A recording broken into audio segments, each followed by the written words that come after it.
Being vessels, my feeling. Something like such. Birth.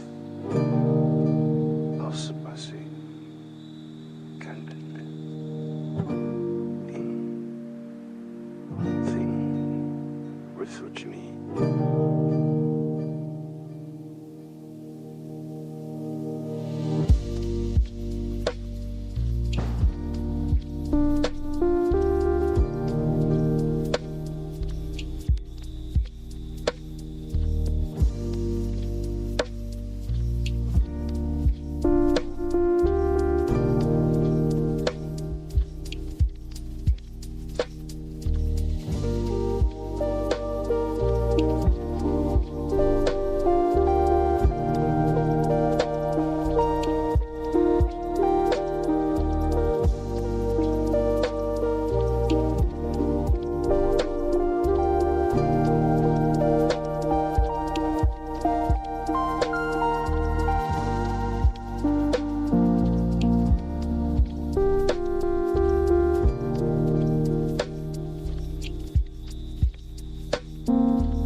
What a fun time it is. Hello, everyone. I hope all of you are well.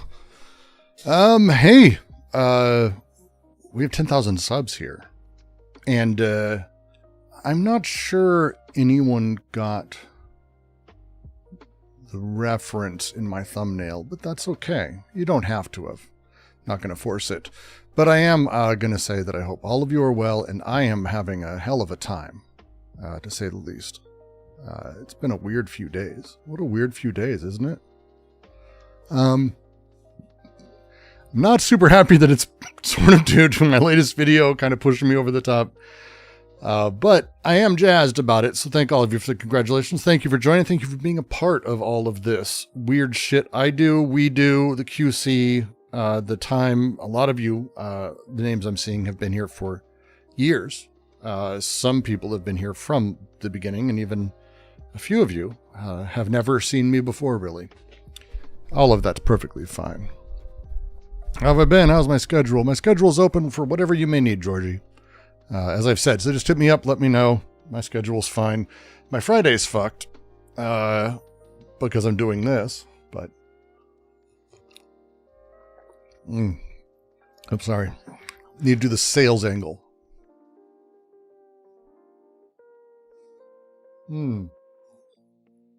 That's a nice cup of D&G. What a fun time. Weird time, but fun time. Weird few days. We've declared war on Venezuela, sort of.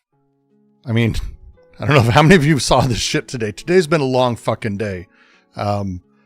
We sent a bunch of carriers and multi-thousand Marines to Venezuela.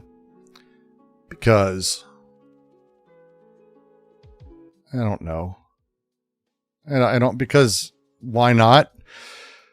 We claim it's for terrorism. It's my favorite, but it's terrorism of Tren de Araguas, which is a Venezuelan gang, and that Maduro is their kingpin. And yes, Venezuela called up 4.5 militiamen. That's America. If you don't know why this is happening, though, oil. Oil is the only reason. Venezuela is not the center for drugs in the world at all. The Cartel de los Soles. Look, it doesn't matter. It's all lies. So it's all lies. So it doesn't matter. It doesn't matter. It's all lies. But it's oil. Chevron has been drilling there. They are one of the largest providers of oil in the South American area. I think they are number 1 or 2. I think Bolivia is up there. There's oil's everywhere, but hey, the U.S. wants more of it. So yeah. Why is he not getting a peace prize? I mean, war. Drug cartels don't exist.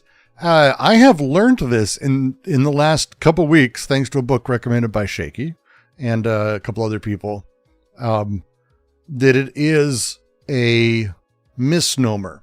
It's a lot like how Al-Qaeda existed. It's actually very similar. If you read Giostosi's work on Al-Qaeda and the nature of sort of asymmetric warfare in the Middle East, what we tended to call Al-Qaeda at large is actually a very, very diverse sort of decentralized series of very small startup-like 5, 10, 15, 20 men who happily will use the same name because doing so grants power.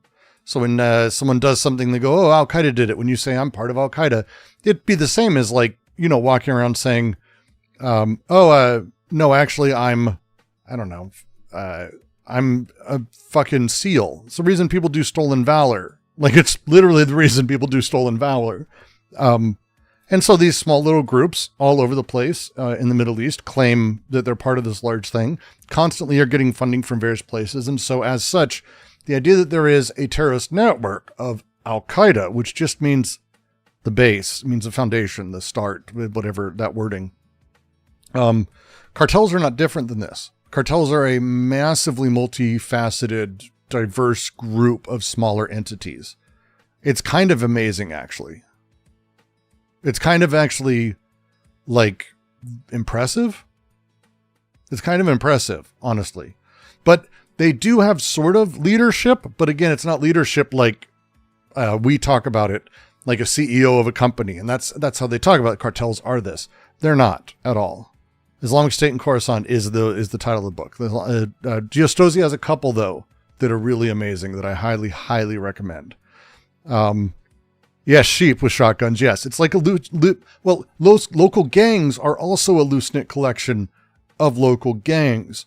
Like Blood, Crip, Aryan, they're not like a top-down reporting structure model. They're actually loose associations that do a lot of work together that claim the same because it gives them power. So it's actually really kind of, once you dig into it, you're like, oh yeah, this makes actually more sense than the idea that there are board meetings of votes and that the cartel has like a charter and investors. Like, it's just so stupid. Until Prop Joe gets the call. It's actually The Wire, like, I think does a very good job of showing how this works, that it's not the gang, but they do talk about it as the gang problem and they go after them en masse. But, the police know better. The people investigating know better. All these people know better. Chapo has no power. Well, he has as much power as we give him. It's the same thing with Osama bin Laden. If you don't remember, Osama bin Laden kind of wasn't actually in charge of anything. He was kind of a rich guy who, up until 9/11 and even after that, basically paid people to walk around and pretend they were his bodyguards, that he was dangerous, and he took video of it. He understood video propaganda in YouTube way before people really even had a grasp of it. And it's pretty impressive. And what he ended up doing is creating this crazy idea of him, and it worked, and it gave him power. And it was fun. Like, we give him that power. Chapo, we give him that power. We give his kid that power. Yeah, fuck them all. Like, these these guys in leadership of drug cartels are basically CEOs that are allowed to murder people. So I'll pass. Like, they're not my friends. But the idea there is a gang like that, or that the cartel is doing this, it's invented because that way people will be able to understand things as a United States versus the cartels. Because if you say things like the United States Army is going after Steve, it sounds worse, right? Like, it sounds stupid and childish and kind of funny. And yes, we're gonna put 4,000 Marines in multiple massive fucking warships off the coast of where Steve is at, because Steve is dangerous. Like, it's stupid. We have to associate it with things that put it at the scale of worthwhile. And Venezuela's not that. Venezuela, no hate or nothing, but Venezuela, they're not the center of the fucking fentanyl problem, which is what the Trump administration's saying. Like, it's fucking stupid. Like, we know where this shit comes from. They know where it comes from. They've said before where it comes from. It's like, it ain't Venezuela. Steve. Fucking Steve. Helps invent reality so people will go to war with neutral and imperialized country. I don't know if it's fully that's the case. To me, I think it's just, it enables us to think of things in very simple terms, because people do understand the U.S. Army in America here. They know how the Army works. Everyone knows someone in the Army. Do you understand how many people fucking are in the U.S. Army? Everyone knows someone in the Army. They understand the bases. They understand how people get transferred. They understand the hierarchy of it. It's very much like a company.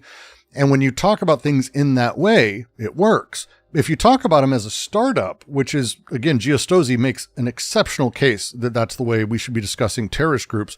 And I would argue also cartels, actually, after what I've been reading, that at that point, we can't talk about it in the same way, because people don't really understand a startup. Most Americans are really fucking stupid. So it's a whole thing. Are they importing it in trade for guns like they did with coke in the 80s?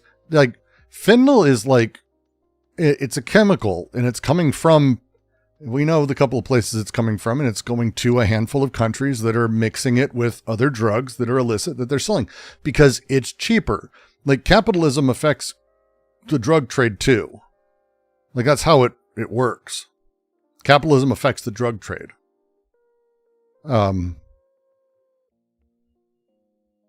What's the George Carlin line? Think of the average American. He means median, but think of the average American, then realize half of the country is stupider than that person. But it's tough. And so it's this, they use this rhetoric because they're also stupid. Trump and his entire cabinet are not filled with intelligent people. Like, they're reactionary. That's not why they're stupid, but they're reactionary and kind of dumb. They don't really understand how things work, nor do they care. They're incurious human beings. They don't understand how tariffs work. For example, they don't understand how, name a fucking thing. They don't have a grasp on any of this shit. And again, they're all protecting a bunch of pedophiles. So that's what they're doing, is protecting a whole bunch of pedophiles. And they're cool with that. And the people following are cool with that because they might get one or two things that they like done. And then that, again, the cost of the many for this one thing that might save the world, that mentality is very simplified politics that people have been trained into in my lifetime. It wasn't like this very often for a very long time. Nixon and Kennedy kind of started this, the moonshot projects, we're going to do this, we're going to do X and Y, I'll get us out of this, I'll do this. Singular voting things. That's not actually how most people have ever voted. TV changed everything, the internet made it worse. It's horrifying. The U.S. wants people to conflate the government of Mexico with the cartels. Well, what they want to do is, again, they want people to think of the cartels as large-scale companies.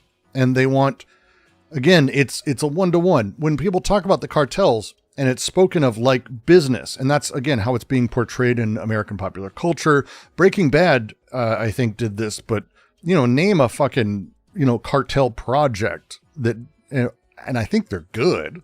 Like, there's a couple that have been really fucking good, but they tend to portray them as just businesses. which they are. It is all just financial. But when they're doing this, they build it into this large multinational corporation. Once they do that, then it's a matter of deciding what countries are on their side, because we live in a fascist, corporatist dictatorship. And then people can understand, oh, Mexico's cartels, Venezuela's cartels, the UK's cartels. Like it's embedded with government because people innately think of it this way. It's innately built into the idea. That's why it works. And it works very, very well. It works on people who've never been to these countries. And I think that's the other half of it is,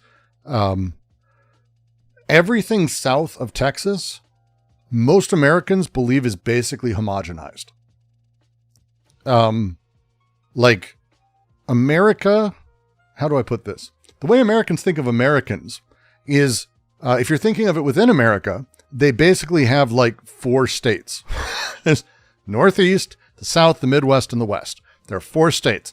But if you talk about America externally, America against, they homogenize it to kind of whatever the normative position is they're in, Middle America, Midwest, Southern America, whatever. And they rough those edges right off. Just boop, sand them right off. And so it becomes this same thing.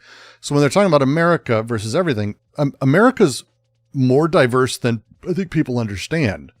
The diversity between someone in, I don't know, Poland and someone in Spain is not even close, honestly, to rural Georgia to downtown San Francisco. Not even close. The variety, and it's their same language, sure, but I'm talking about like culturally how these people talk, how they believe, what their ethics are, how they talk. Like it's different countries, and America is fucked up in how it homogenizes that. So when people talk about Europe in the United States, they homogenize that and flatten it. So Europe is one big place. Africa, one big place. It's a country. Russia stands alone, but it's really big, so that's okay. China stands alone. Asia doesn't include China, but does include China depending. All one thing. Australia gets to be its own because it's white, of course. And then like Central and South America is one big country. That's people don't have more than that. The Middle East, they gather as a single thing as the final bit. And so it's this really like weird, homogenize means to become the same, to flatten. Heterogeneity is difference within a thing. Homogeneity is similarity within a thing, generally. And so it's like all one big, it's one big Mexico. Like, they don't understand the crazy difference in culture. But not even that, like, if I were walking downtown Mexico City, or if I'm walking downtown Argentina, or I don't know, Quito, or pick somewhere in Chile, I fit in some of those, and others, like, no one would say a thing. And others, people would be like, the fucking American. Like the difference is that much. They're insane, but we don't do that here. We like the simple narratives because we think of the world simply. Most people who voted for Trump don't travel out of the country. I think there was some stat that they put out that had something like people with passports are more likely to be Democrats, which is on its own pretty funny. But I think it's not just as simple as, people who can afford to have it are that. No, we know Republicans actually skew towards having more money on average. So where's the setup? Well, they don't have a curiosity to leave. They just don't. They don't go to Canada even. Like, they just don't leave their area. A trip to them is driving to another town. That mentality puts you in a place where how you sort of view the world, that's it. We can't afford to travel. Well, again, I'm not going to say everyone can, but if you could, would you? I think Republicans say no. The whole Washington, D.C. thing, it's one of my favorite things. I have friends who live in D.C. who are like absolutely horrified that America is totally fine at large with this fucking crazy military takeover, because DC was not this dangerous. It has been in the past. DC was really dangerous in the early 90s, mid to early 90s. Not great. Not great. New York too, by the way. There was the 80s to 90s was like super, super crazy crime wise in a lot of places. That's not the case anymore. I have friends who, I know women who live in DC who have gone jogging at night in various areas. There are areas you don't go in. Sure. Poor areas, by the way. Poor black areas. But, like, so, like, it's not that dangerous. But they're all scared of the DC's crime ridden. All they have to do is say this. They run it up. They've been doing stories on it for weeks and weeks and weeks on Fox. They know the cycle. They get their marching orders. It goes through their entire line. They've done this before. They always do this. They get people scared over single events of crime, which are horrible, but they're singular events. They don't talk about at large anything because, again, they don't care about things at large. And that's it. Moldova, I know the poor black areas. I've been to DC a few times, and it went from I wouldn't go in. I've spent time in Southwest Detroit. DC had parts of areas that scared me for a long time. It wasn't the case in like, I was out there in like 2012 to like 15 different points. Virginia in there. No, it's not the same thing. It's not the same problem, same thing. Different setup. So yeah. Trump was threatening the mayor because she won't lie, but Trump is threatening everyone. He raided John Bolton's house today, who is a giant piece of shit. So, I mean, that's where he's starting. But yeah, it's insane. But I'll tell you this, there are areas of Texas. I've driven through small towns in Texas where I wouldn't stop. They scare me more than any poor black area I've ever been in. And they're white towns. They are really, and they have like a Dairy Queen that has the lights on after dark, but they have street lights are all flashing yellow in every direction. Otherwise there aren't really street lights except on the main strip. No one's out. The houses have like a top light on and then everything's off. It's the craziest, scariest, like horror movie fucking Texas Chainsaw Massacre shit that exists. Texas filled with that shit. Like, I didn't feel safe stopping for gas there. My brother and I, first time we were driving down to Austin from Denver together, we just wouldn't stop. We were like, fuck it, we'll wait. We'll get another gas station. Fuck this. Fuck this. Oh, fuck. And Texas sucks so bad now. It's so sad. Again, a lot of people I know live, my brother lives there. Christ. How awful. Not a good time. Not a good time at all.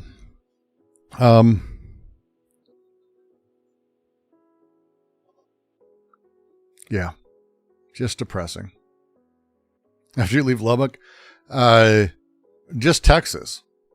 Austin doesn't have it as much. Dallas actually really doesn't. My wife's family, my family, Dallas and Austin kind of areas. Heather's family's was out there for a long time. So like Love Field, downtown Dallas, I've spent time with, with work. There's some VFX companies out there that are wonderful flight schools out there. God, they're great guys. Did some good VR work with them. Really nice guys.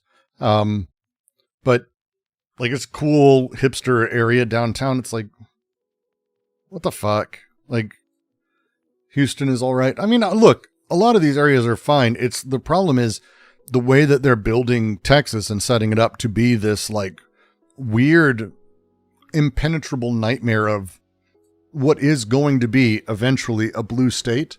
And all these Republicans are aware of how they're losing power. Like they knew this was the end of it. Once you start seeing the numbers they've been seeing in Texas in terms of popular vote, even under like Trump and Kamala, it wasn't like it was a blowout. Once you start seeing shit like that, as Republicans, your time's fucking ending. So you've got to do illegal shit. That's how it works. You got to do illegal shit every time. That's what they like. That's what they like.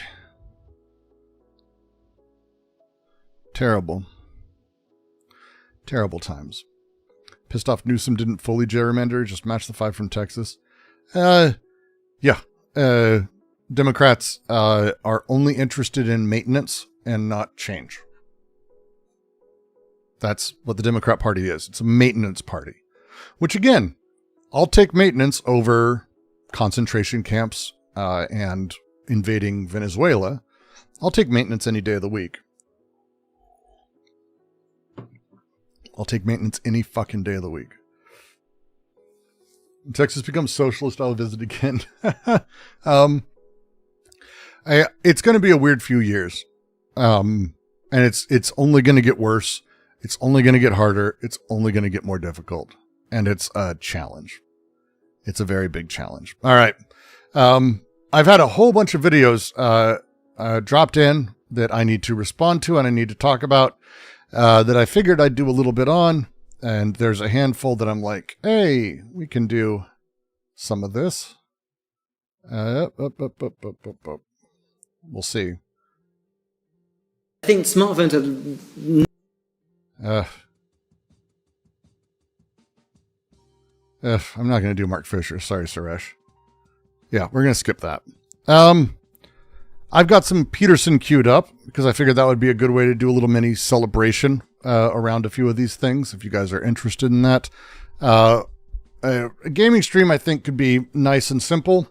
I'm open to a lot of stuff. So what we're going to do, though, is we're going to set up as a poll. And it's going to be what you want, because you guys, you 10,000 who are clearly underrepresented, or underrepresented here, you 10,000 get to set it up. So it's going to be Bad Philo reacts, Peterson reacts, and another fun one would be DOTA Overwatch. And then Superman and comic book bullshit. There you go. And you guys get to make those choices. You set that up. Someone posted a video about the vision of James Gunn's Superman. I'm happy to talk about how much I enjoyed the film. Can we do something with dinosaurs? I will. I don't have anything suggested that I could do with dinosaurs, and it's not top of my mind, but I'll keep it in mind.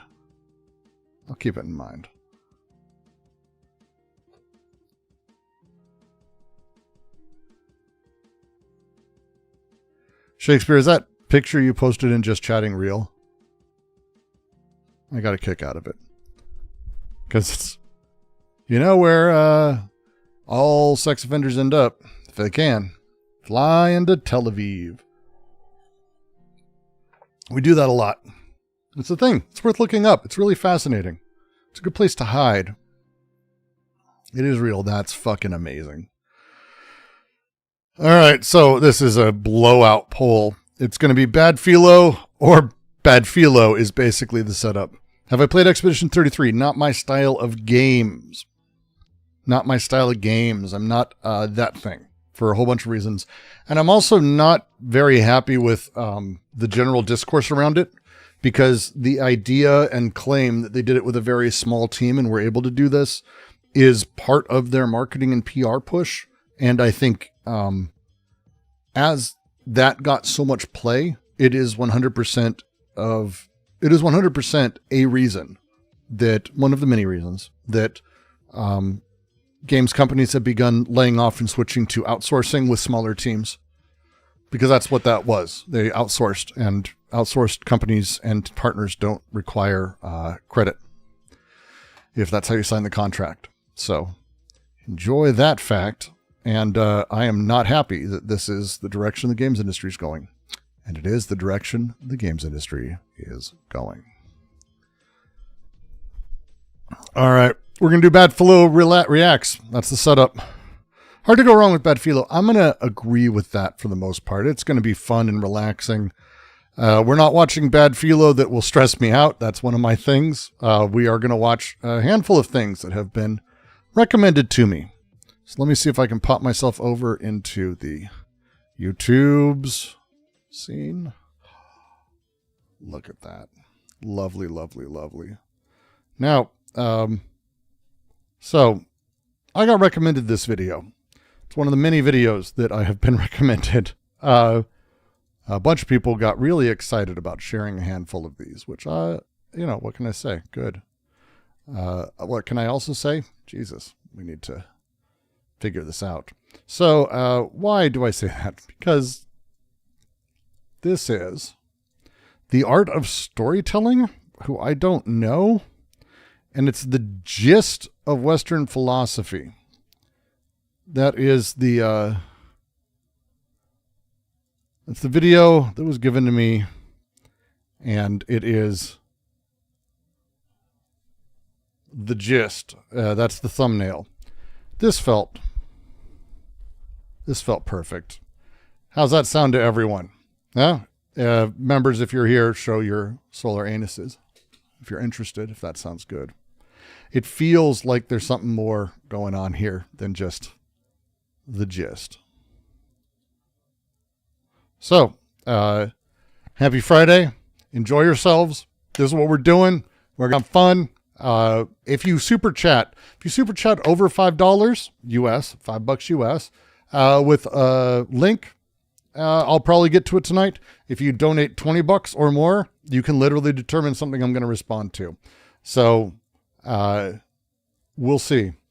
Beyond that, head to Patreon to keep supporting me. Please do hit that like and subscribe. Always good. And, watch for the links otherwise, but let's see what the gist of Western philosophy is. Building in the Vatican called the Apostolic Palace, which contains a room called the Stanza della Signatura. The room has a fresco on each of its four walls painted by Raphael during the High Renaissance, and together they represent the four domains of human knowledge. The Parnassus depicts poetry, music, and art. The Cardinal Virtues depicts law and justice. The Disputation of the Holy Sacrament depicts religion and faith. That's God right there at the top. And the fourth painting is called the School of Athens. I'm not going to leave myself in it. Look, we'll play it by ear. I'm not going to leave myself a veto. People can be annoying, but I will look at everything for a few minutes regardless.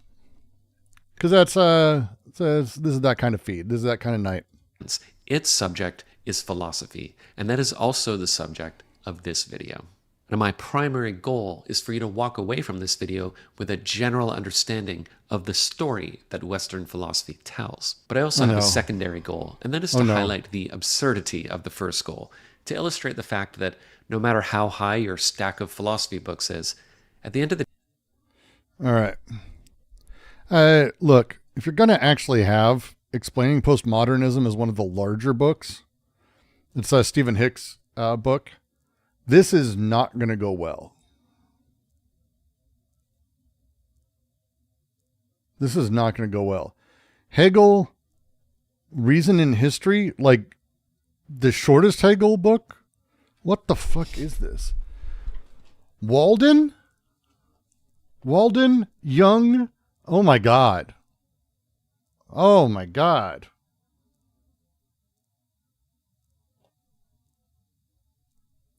Christopher Hitchens. Yes, thank you. This is something. This is something. This is exactly the kind of video I was hoping it would be. And we're 50 seconds in. The day, we are all mostly ignorant about the true history of human thought.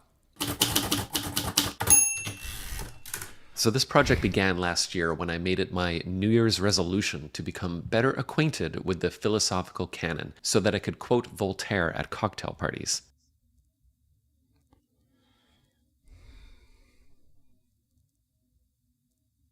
So I made a list of 52 of the... If that's not a joke, I mean, that's a good joke, but if that's not a joke, the most influential philosophers in the Western tradition, and committed to reading one of them per week, and most importantly, in chronological order. Now that was actually pretty important because I realized that philosophy is a conversation. Wittgenstein is reacting to Kant, who's reacting to Hume, who's reacting to Descartes, who's reacting to Plato, and so on. The corpus of Western philosophy is a dialogue, so it didn't really make sense to learn about Thomas Aquinas without first learning about Aristotle. Now, I quickly realized that I would barely scratch the surface of the total canon of written material, and I'd be lying if I told you that I understood or enjoyed all of what I read. But that's okay, because all I really wanted was the gist. I didn't want a PhD level understanding. I wanted to be able to understand what it meant when the name Nietzsche was referenced, or I didn't see Nietzsche in there, but what existentialism actually meant. Now, if you're a Nietzsche the existentialist is an interesting. philosophy PhD yourself, you might be thinking, this guy only has a puny amount of knowledge. And that's true. I don't have a PhD, and I'm already not liking this. But so do you, even if you've spent your entire lifetime absorbed by the writings of Arthur Schopenhauer or Jacques Derrida. You still only have a marginally bigger fraction of the total canon in your brain than. That's not how philosophy works. That would be like me saying, I'm going to talk about how history of mathematics came about. And then I'm just going to sort of glance through a handful of things and then go, and if you have, understood complex calculus, you only marginally, no, actually, someone who has calculus behind them understands the systems far better. This isn't philosophy is not just poetry where you can recite quotes or knowing things where you then build and have the next brick. They're not bricks in that sense. Concepts are, which is a whole great line. But the system of philosophy is a system. It doesn't work like that. Than anyone else does. Why do people often avoid mentioning an undervalued Guattari? Because I have two theories. The first theory is that psychoanalysis is complicated. Lacan is impenetrable, and Guattari on his own, if you don't understand Lacan, doesn't really work. Which puts you in a weird position when it comes to like that guy. Like Guattari, you need that shit. Second reason is that his own writings, I say this with all love, and I think a lot of his writings are very good. His work doesn't do what Deleuze's does. Like Deleuze is actually building and trying to work with a larger system of things. Guattari, I have both more respect for individual bits of his work because they're so fucking good. When he's good, he's so good.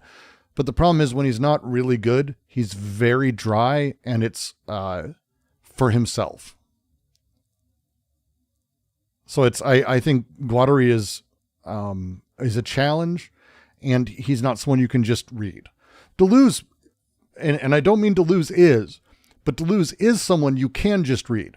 You can read Deleuze badly very easily. You can't read Guattari badly very easily. I think that's actually the best way I would say it. If I were to pick up Chaosmosis and just start reading it as someone who doesn't really care about what he's saying, I'd be lost very quickly, and it wouldn't make a lot of sense. If I pick up Anti-Oedipus, Deleuze wrote it, I can absolutely find ways to attach that to anything I want. And so I can do bad Deleuze much easier than bad Guattari. And that's why most people who do bad Deleuze don't give Guattari the love. And also I would say for the people who do good Deleuze, and those people exist, they give Guattari some direction, but Guattari's not doing the same project. He's doing something very different. And so this factors into that. Probably be how I'd put it. Yeah. That's how I'd phrase it. My point here is that I realized I wasn't really reading philosophy. I was reading a story about philosophy. I wasn't getting an objective history of thought. I was getting something more like a mythological account. So take Socrates. He's the granddaddy of them all, the year zero of Western philosophy. There are pre-Socratics. Many important philosophers who come before him, but we call them pre-Socratics, in much the same way we use BCE to suggest that the majority of human history was mere prelude to Christianity. Now, Socrates is considered... That's sort of true. We term the pre-Socratics that because Socrates marks a very particular moment, and the Greek sort of setup marks a particular moment in philosophy. But if you're going to talk about like Heraclitus as not being incredibly important, or Parmenides, I don't understand like Democritus is basically atomic theory. Like it doesn't work like how he's doing it though, right? Like Pythagoras, like fuck. This fucks with me so much. This fucks with me. By many to be the founder of Western thought. And like so many ancient prophets, we're not totally certain he was even a real person. The very notion that we can discover truth by means of critical dialogue is credited to him. We call it the Socratic method. Now, he was executed by his own government for denying the religion of his time and for corrupting young minds. And he refused to the very end to acknowledge his own guilt. And in so doing, he became a martyr for intellectual freedom and... So a couple things. First off, we really do pretty much know Socrates existed. I'm actually not sure where that comes from. I understand that there's like maybe a conversation to be had around what it means to exist historically, but I'm fairly certain there's a lot of good reasons to believe he existed.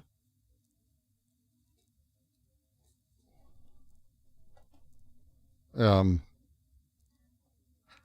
don't know. It's like we have writings and stories from other thinkers contemporaneous to that dealt with him while he was alive. I don't know. That's a weird statement. Now, he was executed by his own government for denying the religion of his time and for corrupting young minds. And he refused to the very end to acknowledge his own guilt. And in so doing, he became a martyr for intellectual freedom and integrity. Socrates hands the baton to his student Plato, who then hands the baton to Aristotle. And to understand these two towering figures, we need only look at Raphael's painting. See, Plato is pointing upward because he believes that ultimate reality lies in a higher immaterial realm beyond the physical world. Now, Aristotle extends his hand forward, palm down. He is more concerned with the observable physical world. Now, this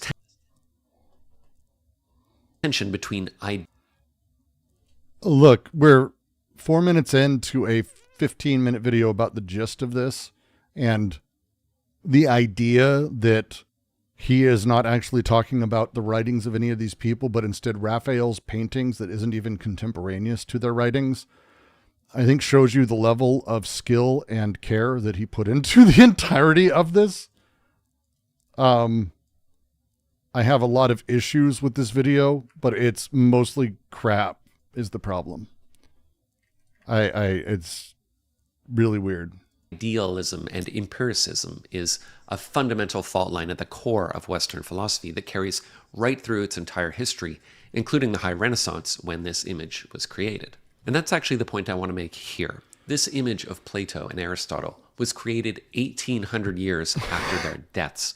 These philosophers were nearly as ancient to Raphael as they are to you and me. So when we look back through time at these figures, we don't really have a direct line of sight. We can only see them as refracted through the prism of history. No, the prism of Raphael, the painter, during that time. Like, is he even like doing or trying to do a real analysis here? Like, I have no idea. This is fucking weird. I hate everything about this. I hate the idea that the pre-Socratics are called that because it's just an event and it's easier to call them that, but because they were purely prelude, which is not true at all. They're incredibly thoughtful, interesting thinkers who were absolutely incredibly important. What a fucking weird way to talk about it. Terrible. And he's not even talking about it as art. He's not. This is a terrible, terrible essay. Through many layers of historical and cultural interpretation. And the further back in time you go, the more these figures feel canonical to Western culture. The more... Dude, if you want, I will spend time with you and we can go through this. There's a great book written by Gilles Deleuze, Felix Guattari, called What is philosophy. There's an entire chapter dedicated to the history of philosophy and why it originated where it did in Greece, and the contingency of it, and how things were created there and how they worked that spawned a historical ongoing system that would travel through millions or billions of people after that. Very beautiful book, very beautiful story. Your version of it is, this is terrible. Mythical, they feel. Aristotle is credited with no less than inventing formal logic. So these guys really are at the foundation of Western thought. They belong to the period of philosophical history known as Classical Greece, which is generally regarded as the first chapter in our story. And depending on how you're taught philosophy, the total number of chapters in that story can vary greatly. Now, one of the classic textbooks on philosophy is this one, written by Bertrand Russell. That's a leap, dude. You skipped a lot of shit, dude. You skipped a lot of shit, dude. You skipped like all of it.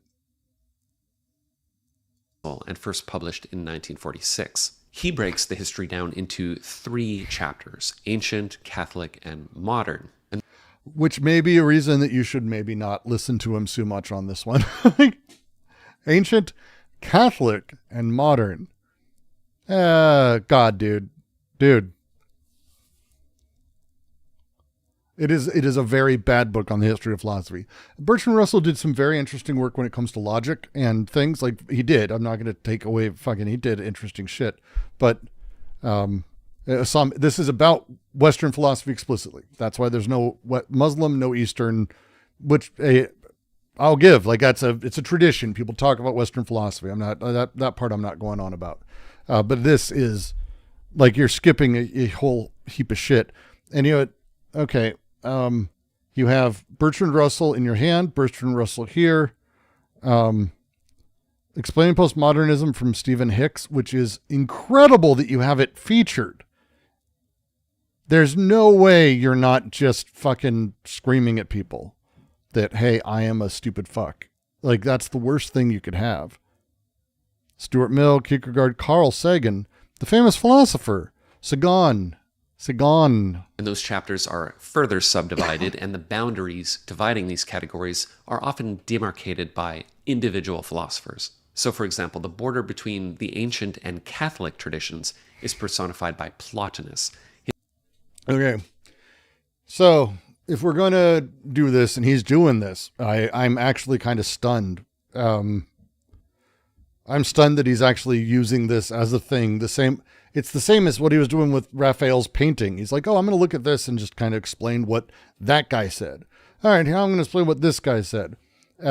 Bertrand Russell's version of this is so fucked that he basically flattens the entirety of, I don't know, what he calls the Catholic, I guess. It'd be like more than 1,000 years. I think it's like 1,400 years or something of everything in the West. And the influences that came in and all of it to like this thing. There was secular philosophers during that time.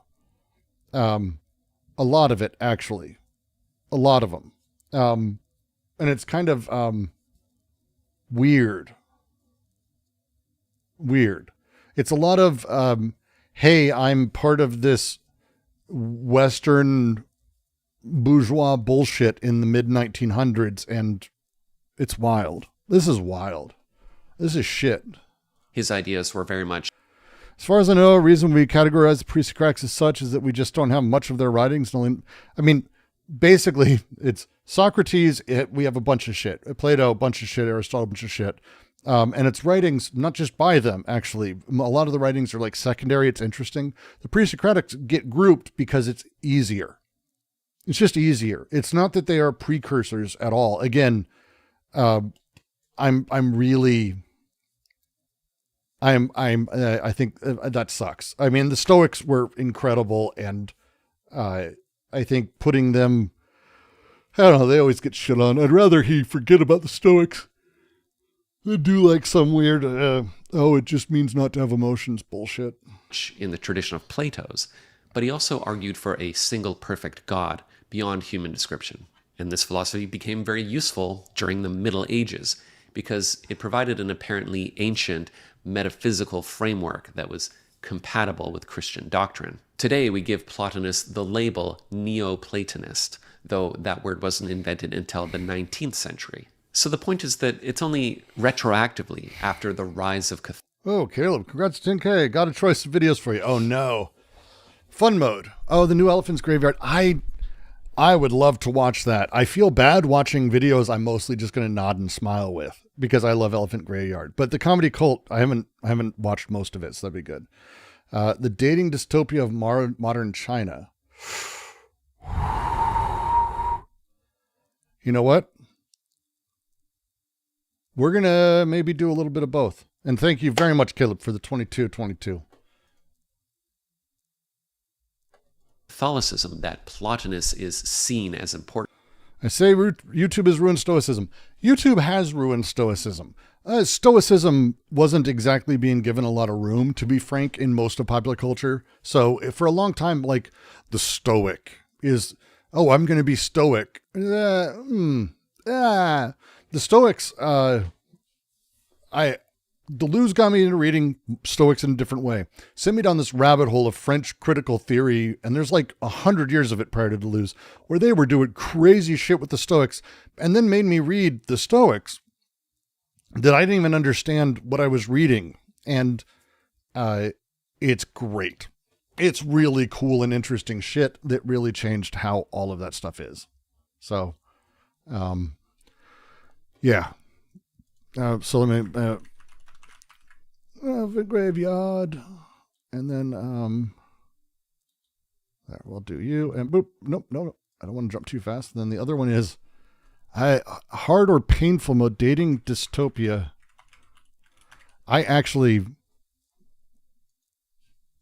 Kaiserbach. Oh no. I'm gonna ask real quick, Caleb. Is Kaiserbach a Nazi? I'm just asking because of the name.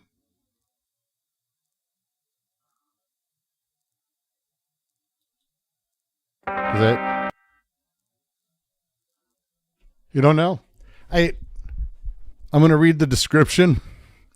The breakdown of traditional gender roles, compounded by one-child policy and a hyper-competitive social environment, has led to unprecedented dysfunction in male-female relations in China. As Chinese women increasingly reject marriage and motherhood, millions of surplus men remain single. The country faces a civilizational crisis of reproduction, intimacy, and social cohesion. This is kind of true. The question is whether or not what he's against and what he's for. Like it's true.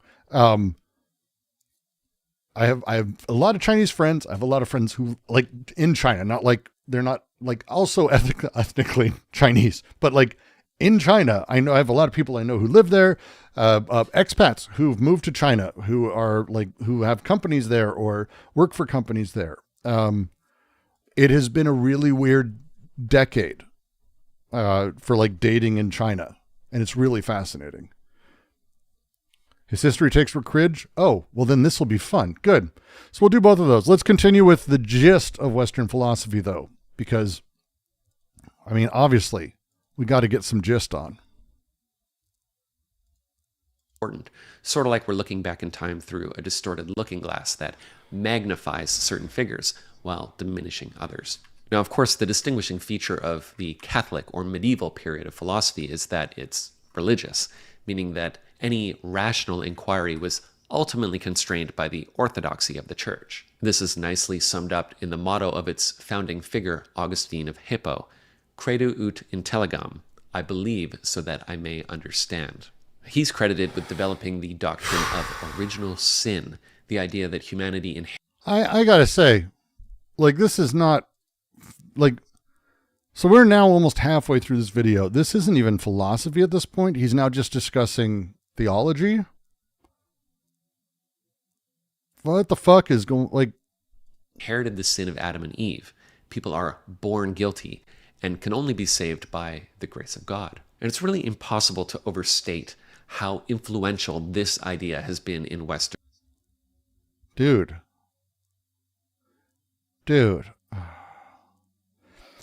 Your job is to like inform people. And you're just repeating what like people know and you aren't adding anything to it. It's not good, dude. Western civilization. The entire medieval period of history is built on the assumption that humans are morally compromised from birth and that the church is the gatekeeper of salvation. It's not really until the 13th century that Catholic philosophy changes in any fundamental way, and that's thanks to Thomas Aquinas, who believed that reason could be a pathway to God, even without divine revelation or scripture. That's a leap. Okay, when was Occam? Anyone? Someone, please? Fuck, I'll look it up, fine.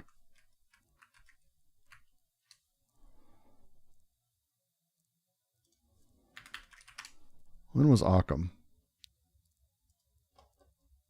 Because I want to say Occam was he was pre-Aquinas, right?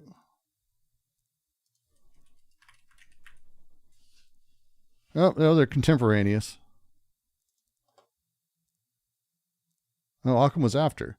Interesting. And what's really interesting is that Aquinas was a big fan of Aristotle, who had a big comeback in the late Middle Ages.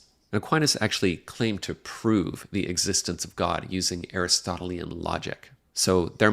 Philly, congrats on 10K. I want to say thanks because you on Sunday got me into philosophy. Don't know if you'd be interested, but I saw a vid on developmental psychology I'm writing.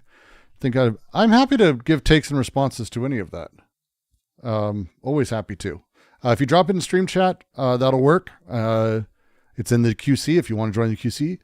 Discord.gg/DGQC.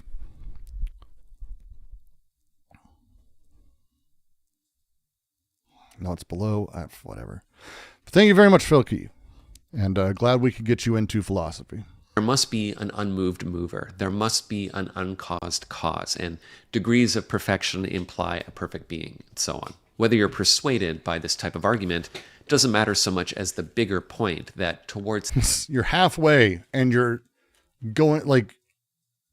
You're halfway through the gist of Western philosophy and you're using Aristotelian logic to talk about Thomas Aquinas's kind of crap theory.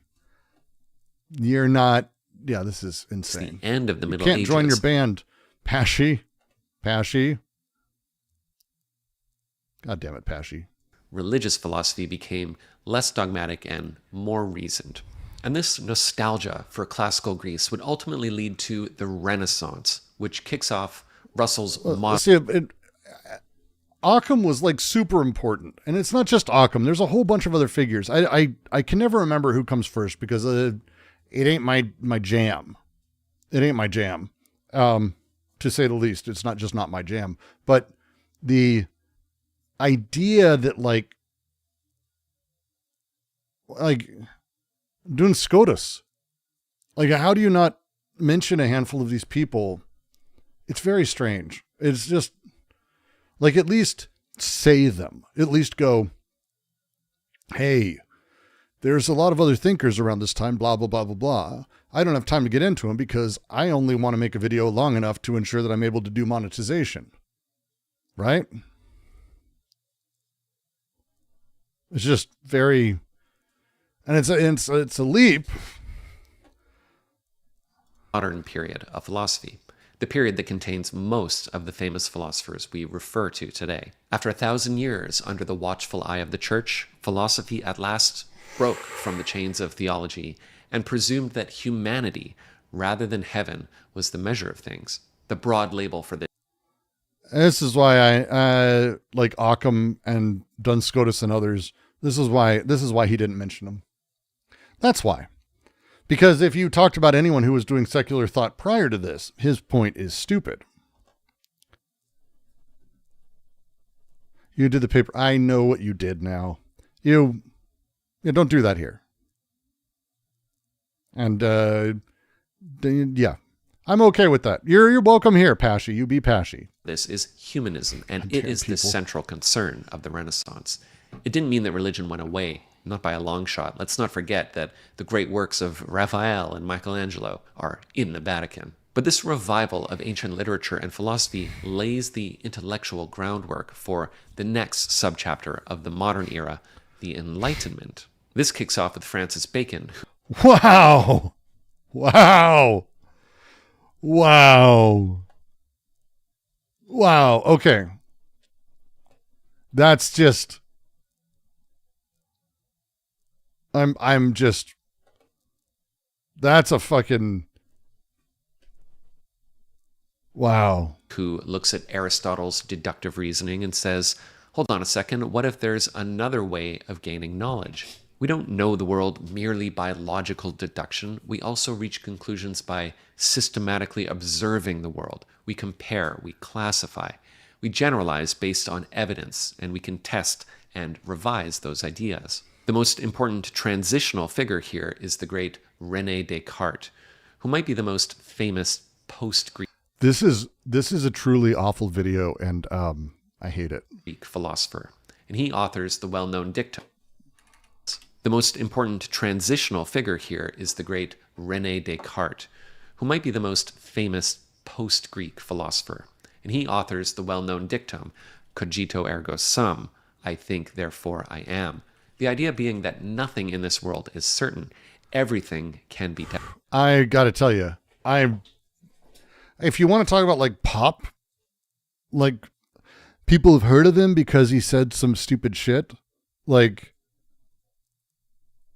the whole, a lot of people don't know he talked about demons a lot. He talked about demons a lot. I am hesitant to say, like, look, Spinoza. I don't think it's possible to say it's anyone but Spinoza, because Hegel said it's Spinoza, and it'd be really hard for me to not say Hegel's extremely influential in the world of everything we believe in and understand today. Like whether or not you agree with Hegel or not, Hegel's probably the most influential of that. And his words were, you're either a Spinozist or not a philosopher. Like, that's a fucking great line, by the way. That's a great line. I like it. But like Descartes' thing, Descartes is, here's what I'll give Descartes versus Spinoza. Descartes made the transition to philosophy as we kind of do it now versus then. He made it accessible. Like, that's like his thing. If you go back, like the way that a lot of people nailing Descartes to the wall. Hey, that's a good reference. That's a good reference. You get bonus points. You get bonus points for that. That's getting pinned. Oh, I can't pin that. But still, very good. Descartes, as he writes, isn't the same. It's not the same. Spinoza's ethics is like, his geometric method is very, I don't want to say impenetrable, but it is a different way of doing shit. It was a mathematical way. It was a more modern way, to be frank.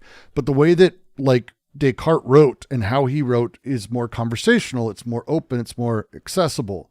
And so for him, a lot of the way that he was able to become big is by bringing sort of the medieval scholastics that sort of preceded him to a place with, I don't know, giving people a foundation in that stuff. The stuff he did, you can't remove him from influence. I would agree with that, but it's tough putting Descartes before the horses. The puns are excellent across the board here. Descartes was an instant revolution. Yes, but again, this is here's the problem. I am not interested in who's the best or the biggest or the most influential. If you're going to make the statement that this is someone who's the most influential, it needs to be someone who you can't debate. Like, you can't debate about. If you're going to talk about the Greeks, I'd say Plato's one of the most influential, the most influential. If you want to say that there are others, which he did, he went through it, talked about Aristotle, he talked about Socrates, he dismissed the pre-Socratics. Like, if you're going to do that, do that. But then to say this is it, and that statement is incredibly off. And it's just a very, very simplified kind of shitty way to talk about this. I have a lot of problems with that. I have a lot of problems with it. Doubted. You can't even trust your own senses. The only thing that one can know for certain is that one is conscious, and that, therefore, must be the starting place in the search for truth. So the stage is set for the hero of our philosophy story, the light in the darkness that rescues humanity from the ignorance of the Dark Ages, science. Yeah, there's no philosophers ever had the idea of the light that rescues. Fuck. Now, one famous illustration of this revolution in thought is the astronomical clock. If you've ever been to Prague, you've probably seen the most famous of these, but there's also one in Strasbourg that's equally amazing. It's basically a giant contraption of stone and wood and brass, and it's meant to illustrate the motions of the cosmos. So there's statues representing the 4 ages of man as they march past death. And there's a bunch of dials showing a ton of stuff, like the time. This is fucking not philosophy. This is science and religion. Of day, the sun's position in the zodiac calendar, the tilt of the Earth's axis, the position and phase of the moon. It's just really incredible. Now, philosophers of this era regarded the universe as a clockwork mechanism in which nature operates under precise, universal mathematical. A philosopher you've mentioned did, but they are cool. If you haven't seen one in person, if you have the opportunity, get on a train and go do it. There's Wonderwall, $5. Thank you very much, Insomnia. If you can, go see it. They're cool. They are cool. I mean, old mechanisms like that are fucking awesome. They're cool. Mathematical laws, like the gears of a clock. So think of the astronomical models of Copernicus, Galileo, and Newton. Now you might be saying, wait a second, I thought this video was about philosophy. Why are we talking about scientists? Well, that's because it's not exactly clear where the colors of science and philosophy split. It's fairly clear in this because nothing you just described is philosophy. When we peer backward through the prism of history. Not really, actually. It's fairly clear. Eratosthenes correctly calculated the circumference of the Earth in And that isn't philosophy. 240 BCE. He made observations, he made precise measurements, and used reason to reach his conclusion, yet he predates the so-called scientific revolution by about 1700 years. So again, we just need to remember that our neatly organized historical eras also distort our perception and oversimplify the truth. Yes, the scientific revolution is a gigantic load of shit conceptually. It's interesting to consider that the term scientific revolution was only popularized in the 1950s by a few historians who sought to contrast Western rationality with Soviet dogma. The scientific revolution, and to some degree the Enlightenment itself, are creation myths whose purpose is to give structure and meaning to present-day values and beliefs. That's not to say they're false in any way, only that they're a story more than they are mere fact. And like any good story, it has a moral. Today we look back on figures like Copernicus, Galileo, and Newton as heroic liberators, rescuing civilization from the dark ages of superstition and this is fucking dumb. Ignorance. The moral of the story being that reason and skepticism are noble virtues. And it's not just about science. The Enlightenment is also the origin story of our politics. In this case... So, okay, wait. So, okay. He talks about how Aristophanes effectively did a lot of the shit he's talking about with these other guys, like thousands of years before. And he's like, yeah, because we just got to be careful because we're telling a story here and it's just periodization. Except that his entire video relies on periodization to do things, and he runs right back to it immediately after showing that it's stupid. What the fuck, man? We're liberated not only from ignorance, but also from monarchic and ecclesiastic power. So John... I don't think Newton... Did you guys go, Newton freed us of the monarchy? Of superstition and ignorance. The moral of the story being that reason and skepticism are noble virtues.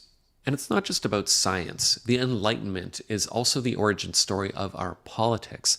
In this case, we're liberated not only from ignorance, but also from monarchic and ecclesiastic power. So John Locke argues that people are born with natural rights to life, liberty, and property. Voltaire argues for freedom of speech and freedom of the press. Rousseau argues that the sovereignty of the state belongs to the general will of the people.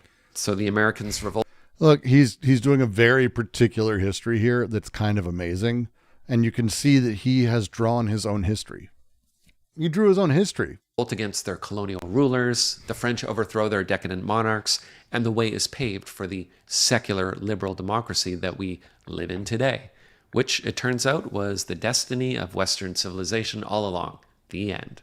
Well, it would have been a happy ending if not for philosophers who are critical thinkers and who do not accept the view that the Enlightenment is the happy ending of history. Hegel pops up around this time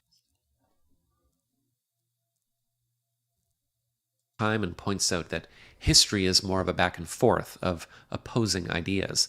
And this paves the way for the most consequential philosopher of the modern period, Karl Marx, who sees history in more material terms as a struggle between classes. And hey, anyone who gets Marx right wins a point. I'm just saying. Like, I was ready for it to go wrong. That's a fair, if you're going to do a thing and you're going to talk about Hegel to Marx, hey, he did the thing. Hegel had his thing. Marx inverted it and made it material. That was Marx's move with Hegel. You know what? I can give that. It's not good. It's not everything, but I can give it. I know some. I really can. Like, I'm going to be generous here. It's fine. It's not the worst. It's a perfectly fine way to describe it. that idea turns out to have explosive implications for the 20th century. And since God has been proclaimed dead, leaving a moral vacuum throughout. He skipped Kant, he skipped Spinoza, he skipped, name a fucking thinker up till Marx. Like he went from Hegel to Marx. That's it. He mentions Nietzsche here, and he has no idea what he's talking about, which is fine and expected. But he skipped a ton of thinkers. Like, he skipped a ton of thinkers. A lot of thinkers. Throughout European society. So do you think he's going to do justice to the 1800s and 1900s? The time is ripe for utopian ideologies to rush in to fill the void. And well, we all know how that turned out. Now, so much of your interpretation of philosophy from this point on hinges on whether you believe that the contributions of Karl Marx were ultimately good or bad for society. Really? I think I can make a very easy argument that Karl Marx is the most influential philosopher of the last 150 years. And I don't mean in the sense of like impact in the world, although that would be probably true too. I mean in terms of everyone after. He was an event, and everyone had to respond to him. Nietzsche may be close, but not like Marx. Marx, you have to respond to him. If you don't respond to him, you're not doing philosophy. And that's because many of the people we call philosophers in the 20th century are at the very least in dialogue with Marxism and often extending his critique in new and creative ways. Not Freud. I'd say Marx is bigger than Freud in terms of like the number of the way it's done. Freud would be tough maybe, but I'd say Marx is like everyone. It's economics and economic theory, political theory, historical, social anthropology, science, the philosophy of science itself. All of that is very much born out of Marx's work. Like there's a extraordinary everything. Simone de Beauvoir adapts Marxism into a blended critique of capitalism and patriarchy. Simone de Beauvoir is great. Foucault argues that everyday systems of power shape what we think is true. And Jacques Derrida says, bunch of stuff, I don't know, I didn't understand that guy. And if you... Well, that's lame. Derrida, you can summarize notice that my little summaries are getting more abstract. That's because the more recent period of philosophy gets pretty blurry at this point, sort of like a story whose ending is still in the process of being written. It's not an ending, but whatever. We don't yet know the moral of this story, so it's impossible to name the important philosophers of our own age. Depending on where you sit, how do you mention Derrida and not just Like, I'm going to do the stupid person version. I haven't read Derrida version. I'd say something like, and Derrida, who believed that you can deconstruct texts and that deconstruction is part and parcel of the way that culture operates now. It's not exact. It's quick. It absolutely is a simplified version, but like that, right? Like that's, deconstruction is Derrida. Am I wrong? Do people not know deconstruction is Derrida? Like, right? Maybe people don't know about deconstruction. I feel like deconstruction's a fairly well-known concept, especially with people who've got any level of college degree or anything. Ideologically, you might see any of Notice they always mention Russell's history, but never mention denoting or the Principia or the threats of rape and violence. Russell was kind of a shithead. these figures as the most consequential philosopher of our time. And just as important as the people I mentioned in this story are the people I did not mention. If you're someone who is knowledgeable about philosophy, you'll certainly take issue with some of my more glaring omissions, who, if mentioned, would themselves only expose further and more niche omissions. Some of you might have noticed that I barely mention any women in You don't... No Spinoza. No Kant. Baudrillard? my story, whereas Hannah Arendt, Mary Wollstonecraft, Hypatia of Alexandria. Well, I mean, I wouldn't put Hypatia in a lot of lists. Why didn't Martin Luther King make the list? Or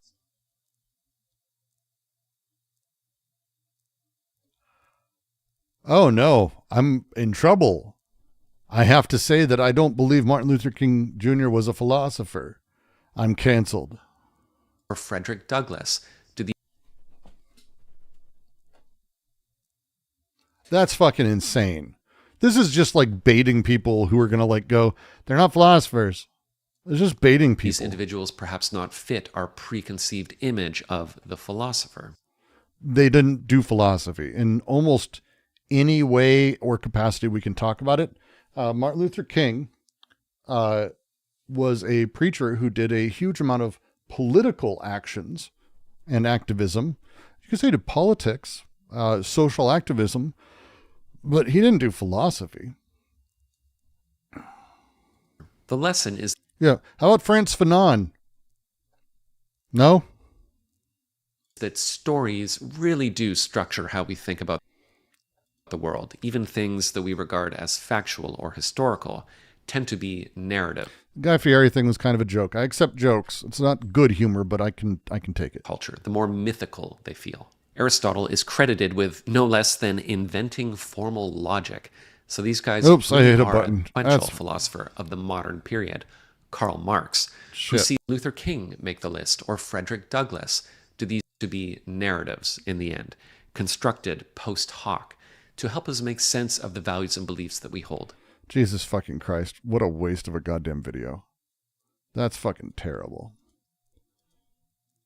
Let's see. Let's do enjoyable fun first. If you're unfamiliar with the Elephant Graveyard is maybe the best commentary on comedy that is also comedy that's around.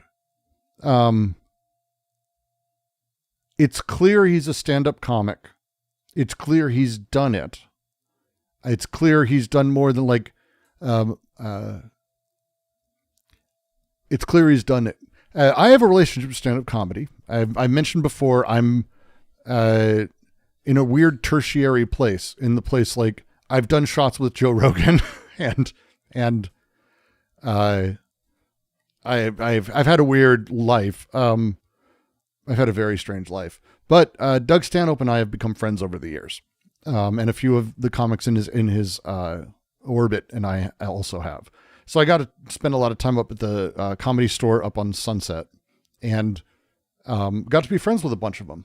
I've done open mic nights because I believe it is one. It's very good for you to do this. I believe everyone should do this. You should find an open mic night and do terribly, because fuck it.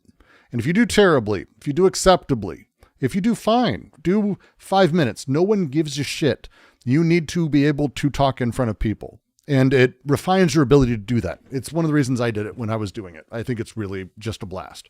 In the world of the like stand-up inner circle, the way they talk about comedy and how they discuss it has very particular styles and ways that they talk about comedy. And I've noticed a lot of the tone, the terms, the way he's discussed, it just feels like he's very much like underneath all of it. Like, I think he's more involved in all of it than I think.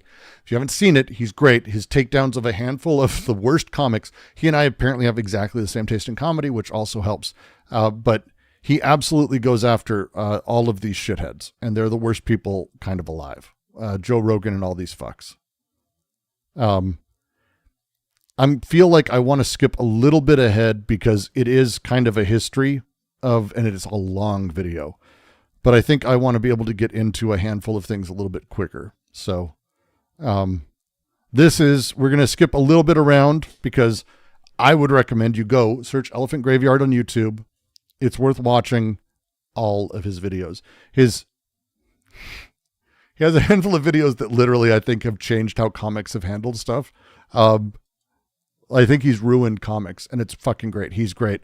But David Lucas and his takedown of David Lucas is probably one of my favorite things I've ever watched all the way through. It's got to be one of his top videos. It's not that one. There's another one that's fucking amazing. He's funny. This dude is very funny. But where is it? God damn it. One second. Jerry Seinfeld, the videos he's got are so good. But because if you don't know who Lucas is, he's a fat, angry insult comic who isn't good at insult comedy and just says like really weird shock shit and then acts like he's smart, and he's awful. He's genuinely awful. He's fucking terrible. One sec. There's because I'm going to make you watch this last moment. There's one moment he plays for him. And I think it's in the other video he has on him. God damn it. I want to find one sec. It's too good of a video not to make you guys watch a few seconds of it. So that way you know what to expect here. God damn it. This could piss me off a lot. Maybe it's David Lucas. He's got to have a second one. Where's the other video on him?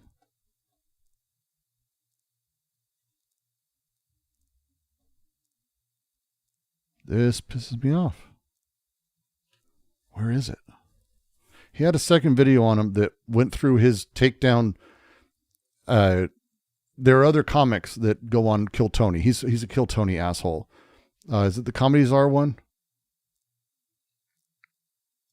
But we went from Walter Cronkite. Mm-hmm. Maybe.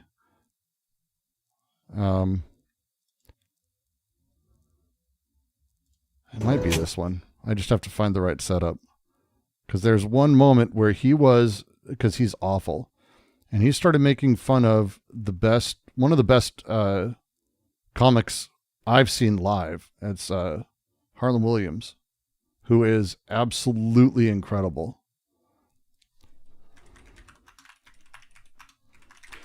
We'll just watch the video of it.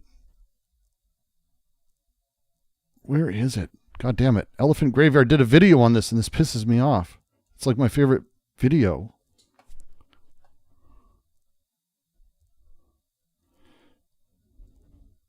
Doesn't matter. Harlan Williams is great. We're going to do it.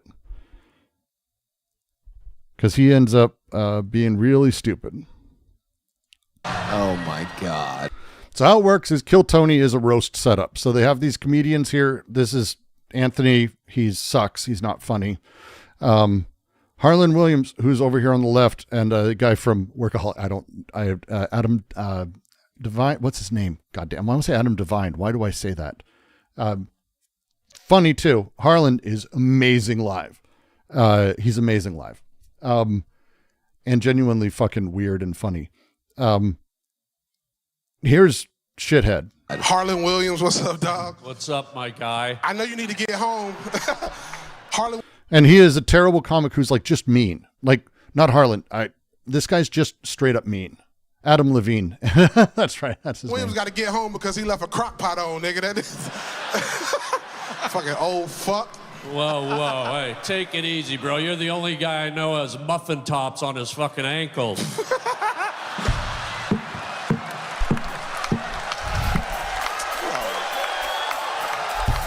And it's great. And he's a cruel, angry, fat piece of shit. I hate this person.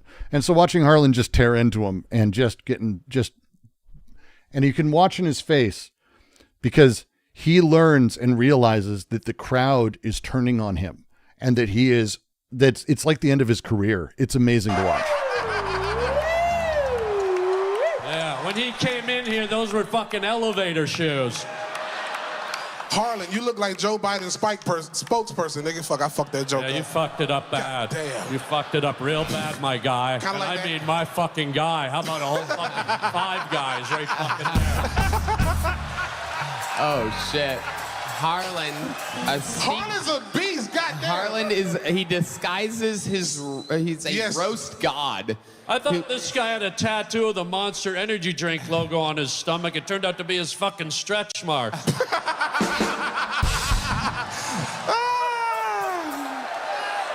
I mean, honestly, dude, shouldn't you be in fucking Colombia or fucking down in fucking Denver stomping dinosaur footprints into a river? Harlan, you got a tattoo of your medicine schedule, nigga. Get your motherfucking 3 p.m. Alzheimer's, 6 p.m. blood pressure. This is the only guy I know. Everyone else in the country has Lyme disease. This guy's got key lime pie disease. Yo, this motherfucker cooking. Fuck this old bitch. You're my bitch tonight. How about that? You can actually see his Bitch face. tonight. How about that? He's sad. I love it so much. He can't take it. He can't take insults at all. Like, again, you've got to be able to eat shit if you're in this biz. He can't. And he's mean. There are a handful. I'm not going to make a watch because I find it, like, I like offensive comedy. I love Doug Stanhope's comedy, and I don't think anyone comes close to the level of offense that you can take at what he does. I find what he does offensive because it's not funny and just cruel to people about their appearance. Yeah, uncancelable is everything wrong with the Austin comedies. Oh my God, that's the video. That is the video.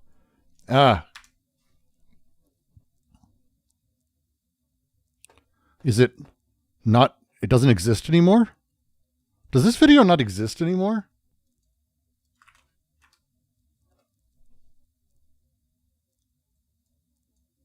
All right, so this guy, Dave.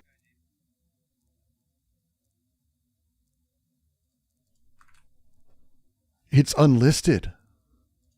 Fuck me. He had to unlist All right, so it. this guy, David Lucas. He must have, unlisted is weird. He must have gotten nailed for it. Just released his first stand-up special, Uncancelable, which was filmed live at Joe Rogan's comedy club, the Comedy Mothership in Austin, Texas. If you don't know David, he has been on Kill Tony regularly. You know what? We're going to watch this. And he even used to be Brendan Schaub's opener, so I'm not going to act like he hasn't been in the trenches and put in his hours trying to be one of the ever-dwindling 250. But this thing was truly terrible, guys. I didn't like it. I apologize for that. And I hope It's really okay bad that I didn't like a thing. But I found it interesting because I think it's a good example of why the Austin comedy scene is so boring. And the thing to understand is comedy, stand-up comedy is really, it's strange how it is mobile. Different cities, I'm going to do a very white suburban boy thing, and I apologize. Comedy works like rap. Rap becomes famous at different times due to different areas. You get like the Austin, the Atlanta, South Atlanta, North Florida scene all pop at once. But then you get like Midwest or West Coast or East Coast or New York. The different areas pop. The same is true of comedy. Comedy is, for some reason, there are these pockets that explode in stand-up comedy, and it's, you know, the LA group or Chicago or New York's fucking all the time. But it's kind of like that thing where the way that rap works is kind of how comedy works. And for some reason, Austin has fucking controlled this shit for now a decade, maybe a little bit less, but it's been absolutely controlled by Rogan and his fucking nightmare crew in like the worst fucking kind of way. In the worst kind of way. And frankly, depressing. So let's check this thing out. First of all, the title of the thing, Uncancelable. Guys, it is 2024, and I think most of us can agree that the whole cancel culture concept is completely played out. At this point, as far as I can tell, getting canceled just means feeling bad about yourself because you're getting negative feedback instead of having all of society rallying together to collectively pump your tires. So right away, David is playing up the idea that he's about to spit some wild stuff that society really isn't ready for. And man, he doesn't care about any negative reactions that the audience might have because he's a bold comedy maverick. And he is uncancelable. But I'm not sure how David squares that away because he himself, just a few weeks ago, had to wheel out the apology. The internet controls rap now. I know what you mean, and I think there's some truth there that the internet controls a lot of it, but I'm still going to say what you find a lot is when someone gets big, the people around them, the area they're in, goes with them. Podium to apologize to the public for a joke he made about how he would have shot George Floyd.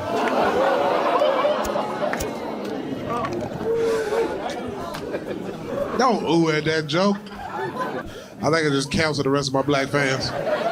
Oh, you put the hat on, nigga. God. You ready to go? All right, baby. Okay. Just want to apologize to his kids and everybody who was close to him. Was canceled. I'm an edgy, push the boundary comedian. My intention was to never cause harm. Just want to apologize. So right away, this whole uncancelable shtick is pretty whack. You know who is actually uncancelable, David? Me. Because I'm a nobody. And nobody knows who the hell I even am, and I just don't matter. I do like that he used the proper Canadian spelling on uncancelable, though. A nice little nod to the Great White North. Thank you, David. So anyway, let's take a look at this thing. I am preparing myself to laugh. You see a half empty? I see. Oh, God, it's the comedy mothership. You know, I have never even been there, and I'm already sick of this place. I feel like we are being gaslit daily, guys. Brainwashed by the king of mainstream media, Joe Rogan, into blindly accepting that this place is some kind of comedy mecca. I don't think it is, guys. There is some kind of mass formation psychosis at play here. A major problem that I have with this comedy mothership project... We're going to skip it. If you don't know, Comedy Mothership, Joe Rogan built a comedy club that has 2 rooms named after the atom bombs that we dropped on Hiroshima and Nagasaki. Because, ha ha ha ha.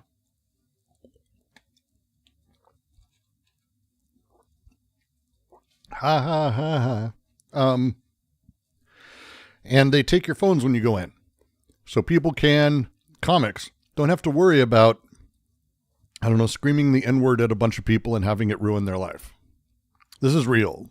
The one thing I did skip it doesn't matter. We're not going to watch all of this. I just want to go through so you see David Lucas, who sucks. Joe Rogan put a whole bunch of photos of himself in the main wall alongside like the Robin Williams and others who've never, he didn't perform there. He just put up photos of like famous comics. Fucking awful. Oh, never mind. Crowd shot. Okay, let's investigate this. Who are these guys? These guys traveled all the way from Des Moines to visit the legendary mothership, guys. Show some respect. Oh shit, that's David. Wow, I feel dumb. Is he okay? Why is he looking at his text messages? That's a bad look, unless, well, maybe there's an emergency at home or something. I guess we shouldn't assume. Hope everything's okay. I do like the pulling of the king can out of his pocket, though. Nice, that's my favorite part so far. What's up, Austin? If you ever wonder what's Brooks' sense of humor, it's Elephant Graveyard. Oh, God, that's got a sting. People are already leaving. They're like rushing out of there, too. Well, I respect those guys leaving. They could tell right away this show was... Hey, also, just to mention, watch the crowd when he yells, like nobody claps. Oh, God, that's got a sting. People are already leaving. They're like rushing out of there. That's, when I've done open mic nights and I am a nobody, I get better reactions than that. That's an insanely shit reaction for a recording night. There, too. Well, I respect those guys leaving. They could tell right away this show wasn't going to be for them, and they pieced out of there real quick. More people should do that. Guys, if you go to a party or meet some people at a bar, don't feel bad about leaving immediately if you feel like doing that. Don't stick around to people please or anything. Just leave. Don't even say anything. Guys, the fabric of our social contract is already shredded to pieces. You can just do what you want now. It doesn't matter. Just a tip. What's up, Austin? Oh, hi, David. Austin's weird. You know what I'm saying? Yes, y'all. Can we get some gain on the mic there? I can't fucking hear anything. Since I've been in Austin. Not because I want to, I just don't have a choice. Lovely crowd shot. Feel free to pause at home and analyze what strains of human have shown up to this event. It's hard to date white women, though. Because, like... Slow down, David. You can't really, like... discipline them the way you want to. For real, it's like as soon as you put your hands around their neck, they turn red. It's the weirdest shit. Oh, God. Oh, no. Oh, you cannot say that, David. It's like, damn, bitch, I'm going to jail, huh? Fuck. Oh, this man is testing the limits. Thank him. That's why I like black girls, man. You can beat the shit out of them. So the premise for the opening joke is that he doesn't like dating white girls because he likes to physically abuse his partners. And when you choke white women, they stop breathing and turn red. And he doesn't like that because it makes him think about being sent to jail. And he likes black women because you can abuse them all you want without leaving any evidence of your crime. David is just kind of describing the way he likes to hit women. I'm not sure where the creative twist is to this. I guess the premise to this special is going to be, I'm going to be as edgy as possible. Isn't it crazy what I'm saying? You're not allowed to say this. They're going to cancel me for this. And you, as an audience member, get to feel like you're partaking in some kind of act of rebellion for laughing at this stuff. I believe in the commentary on that is so good. Elephant Graveyard is so fucking good at how he does it and how he sets it up and how he says, like, this is so well done. Like, again, this is someone who's very good at what they do. And I just fucking love it. Domestic violence, man, I do. You know what I'm saying? I really, if you do it right, like a lot of guys don't do domestic violence right, man. Like, they be hitting that girl in the nose and the lip, you know, leaving her bloody and shit. You can't do that, man. You gotta hit these hoes on top of the head, nigga. You gotta fucking Donkey Kong a bitch sometimes, man. Oh, God. Somebody call the police. It's like, bitch, you gonna have to get a CAT scan to prove I beat on you, ho. Ain't no fucking This man proof. needs to be canceled. This is forced laughter. These people believe they are on a spiritual pilgrimage just to be at the mothership. They traveled many miles. They don't want to accept the fact that the comedy they're hearing stinks. They will play the part of contented audience member and perform these laughs for themselves. Otherwise, they'll realize they are fools for having come all this way, and that's a very uncomfortable thought. To realize you've been duped is a bad feeling, guys, but we all got to be honest with ourselves in life. Don't do this. A study came out recently showing that we are twice as likely to accept information that confirms our existing beliefs versus information that challenges them. Just something to keep in mind. Now he's sucking on a damn battery or something. I don't think you should hold a vape thing like a cigarette. Yeah, I don't like this at all. Ugh. Blech. Then David explains that he doesn't like when fat women have confidence because they start turning him down for sex. Do you guys hear this audio? It's hauntingly empty. Rixai, thank you for the membership, and Onyx, welcome to the collective. What is that clunk sound? You can't leave that in there. Who edited this thing? And I'm looking at the timeline here. This thing is only 32 minutes long, and at the pace he's going to get out like 3 jokes if he can even manage to stay awake for half an hour. Like, can you believe fat girls say no now? Somebody stop this guy. It's like, no? Bitch, have you seen you? You are 392. No should not be in your vocabulary. But what I'm gathering from this joke is that David is unable to pick up girls, even ones he thinks are so disgusting that they ought to be desperate enough to be guaranteed to hook up with him. But even those ones reject him, and he's upset about that. Here's an opportunity to make this joke a little funnier by maybe being a little self-deprecating. Let's see if he does that. I bet if I put ketchup on my dick, you'll suck it, bitch. Brilliant. Put some fucking grilled onions around it, you'll get to work, huh, bitch? Oh, it's like a hot dog. I get it. Very good, David. Thank you. I don't even know how Lizzo became a spokesperson for fat bitches. Did you hear that, guys? Again, the plate clanking on the table or something. Did they mic the audience's tableware? It is amazingly quiet for a stand-up recording. Like, no one likes him. Even his own, okay, when a comic is going to do a recording, they let people know. Like, the last thing you want to do is like show up on a Wednesday afternoon matinee and fucking do your recording. You want, hey, it's going to be Friday night. We're going to be at the spa, blah, blah, blah. Come on out, fill the house. I want my top fans there. Sometimes they'll make the tickets a little more expensive, make sure it's people who are excited.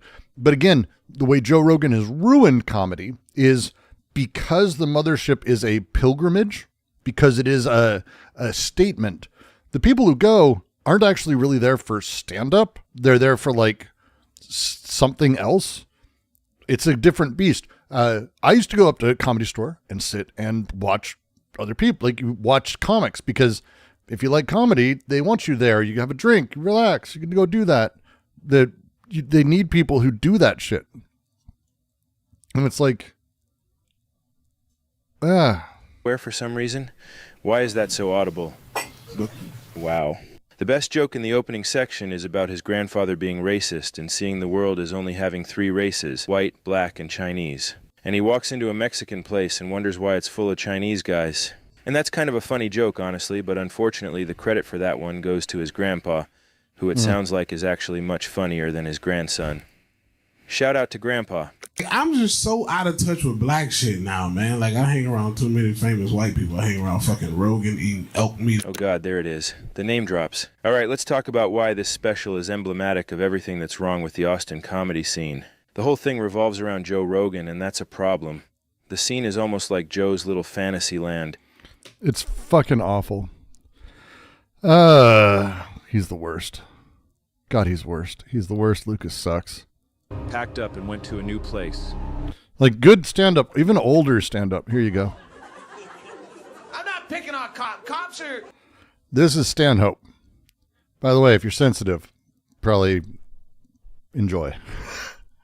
For the most part, cops are just doing their job. And I had to do a benefit show, and I make jokes about cops because they're an easy target for a joke, but I had to do a benefit show for fallen families of fallen police officers.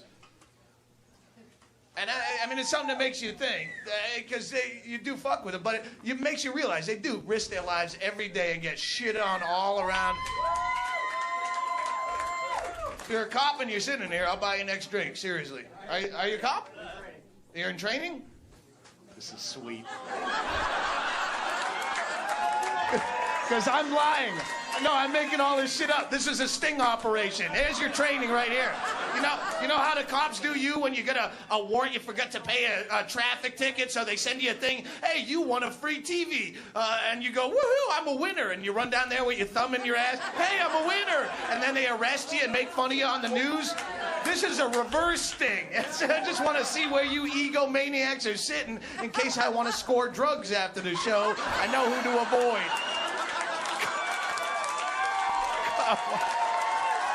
This is good stand-up. Do you hear the audience?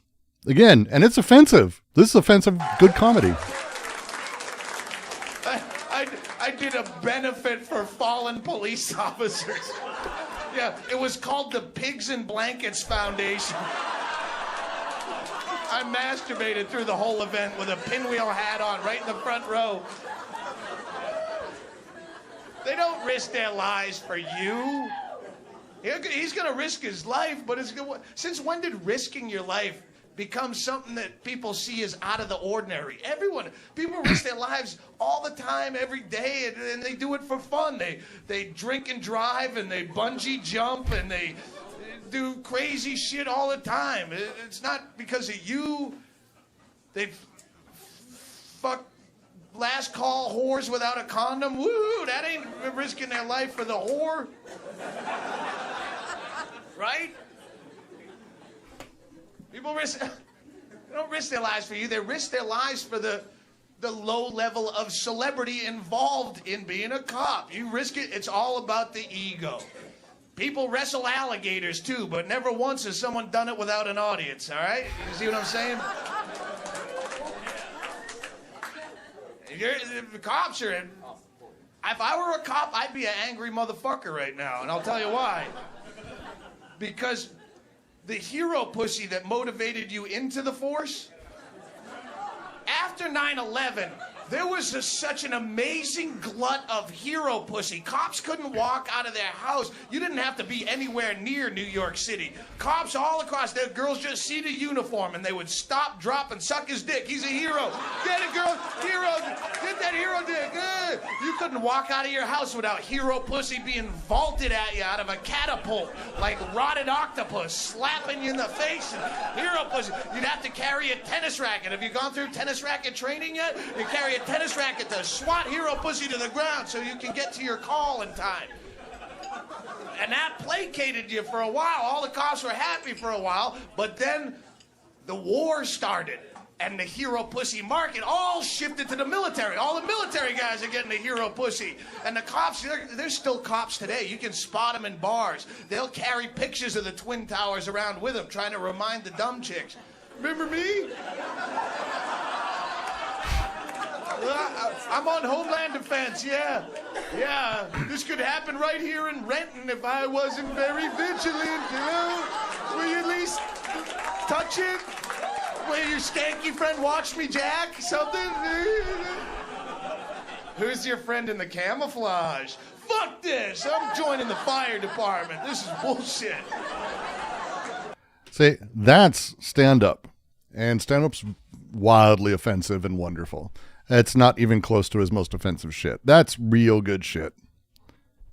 And with that spirit in mind, I packed my bags and headed home. When I got back to my cabin, I placed a photo of my guru above my typewriter with a sign that said, "Keep thanking." And that's what I did for several weeks. I'm going to say everyone should go watch Elephant Graveyard. Here's the longer video. I'm going to post it in chat.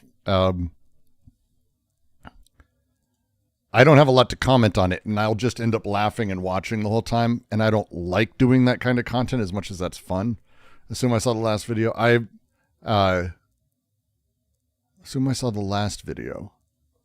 The last Elephant Graveyard one? I haven't watched all of this one. I watched about the first 20 minutes. It's an hour and a half. I'll just sit here and watch the whole thing, and I'd rather...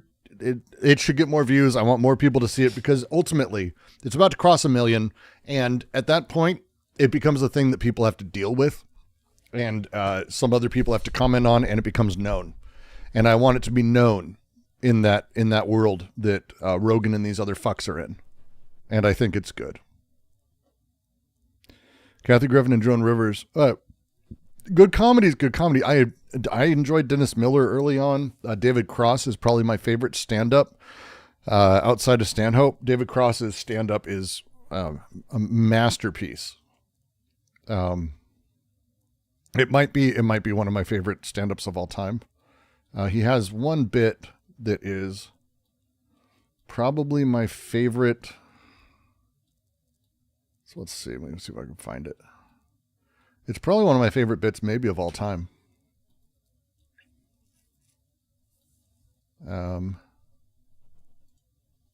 There it is. It's from his new stand-up, I'm From the Future.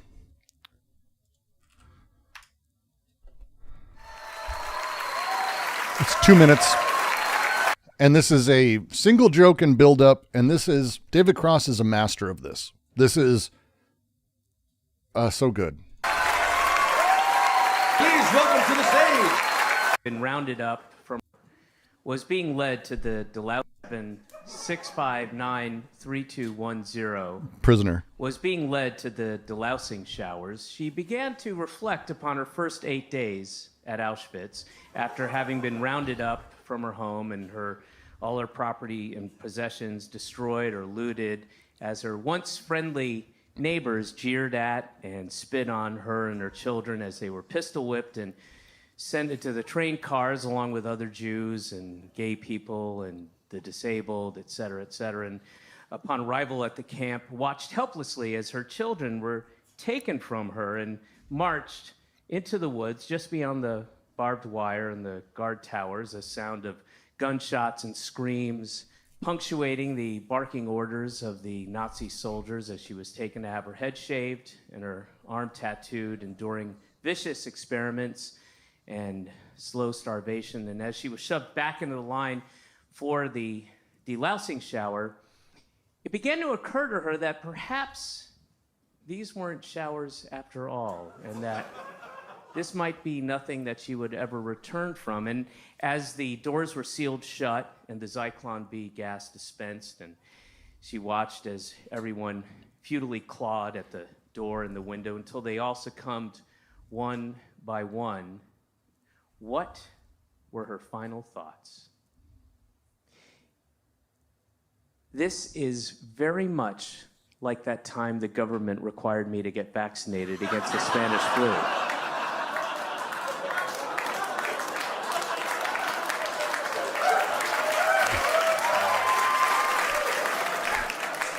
It might be one of the best openings to a comedy bit I've ever seen. It's fucking, what the fuck? It's delivered so fucking well. Oh my God. Oh, it's just, oh. Send it to someone who's anti-vaccinating and they won't talk to you for a little bit. Trust me. I know. It's the same thing. It's the same thing. It's really very similar. It's a similar scenario. Some would say the exact same thing. It's the exact. Ah, shit. Ah, he's great. All right. Caleb did want me to watch the end of this, so we'll skip ahead a little bit. Wouldn't be able to convince enough people to defend the castle. The Dark Lord would have won for sure. Anyway, it's a good book. Check it out if you know how to read. Because that's kind of exactly what this doomsday cult we're talking about did. They created and then gifted to us our Palantiri, the internet, social media, podcasts.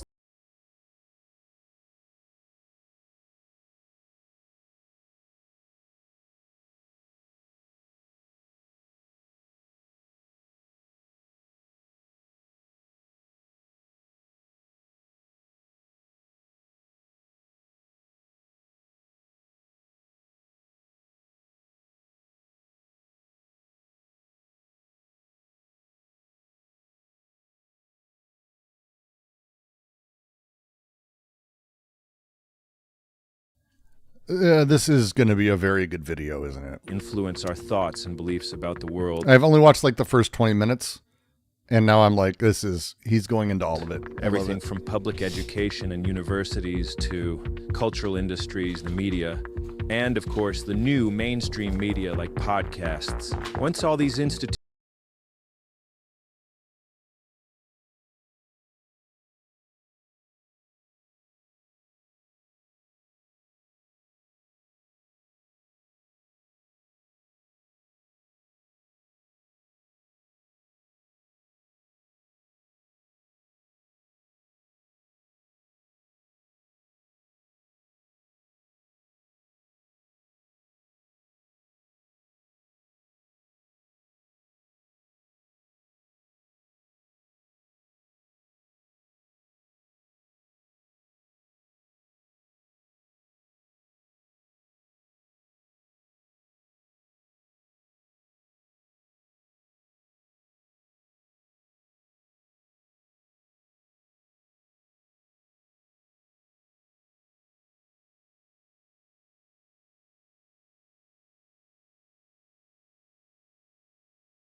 themselves into the culture.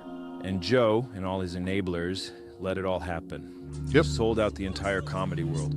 All while he preaches about the importance of comedy and how much it means to him. It was a religious calling. It's all a ruse, a great big scheme, a spectacle, comedy kayfabe. 250 comics. In the cult's hyper-reality, he's the head of comedy. But in classic reality, he's the gangrenous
have it good if we just help them. They're gonna leave us alone. Let's make some money. You can have a little taste of that good life too. Now I know you want it. Hell, everybody does. Do it to your own kind. We all sell out every day. Might as well be on the winning team. How does this all end? Well, how They Live as a use there is using that scene. You don't see people using those good scenes anymore. It's a good movie. do most cults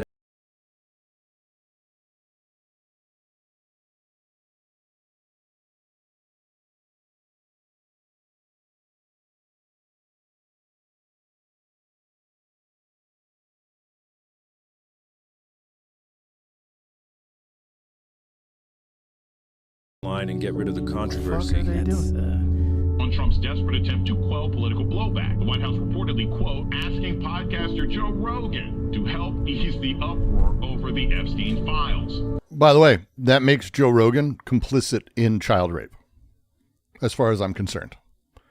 Being asked that and not saying anything and not going, holy shit, they asked me to cover something up, makes you complicit. It makes you complicit. What's he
Sleepy, I'm doing my nails.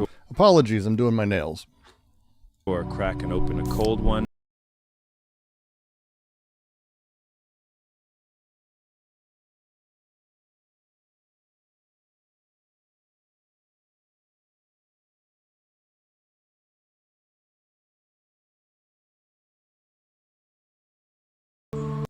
Watch the video. I posted it earlier. It's good. It's just good. All right, let's learn about China here. How about it?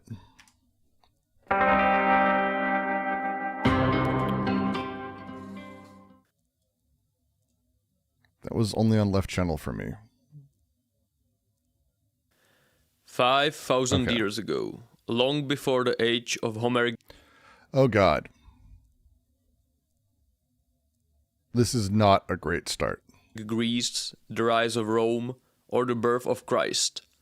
The ancient Chinese civilization began to form in the valley of the majestic Yellow River, in what is now northern China.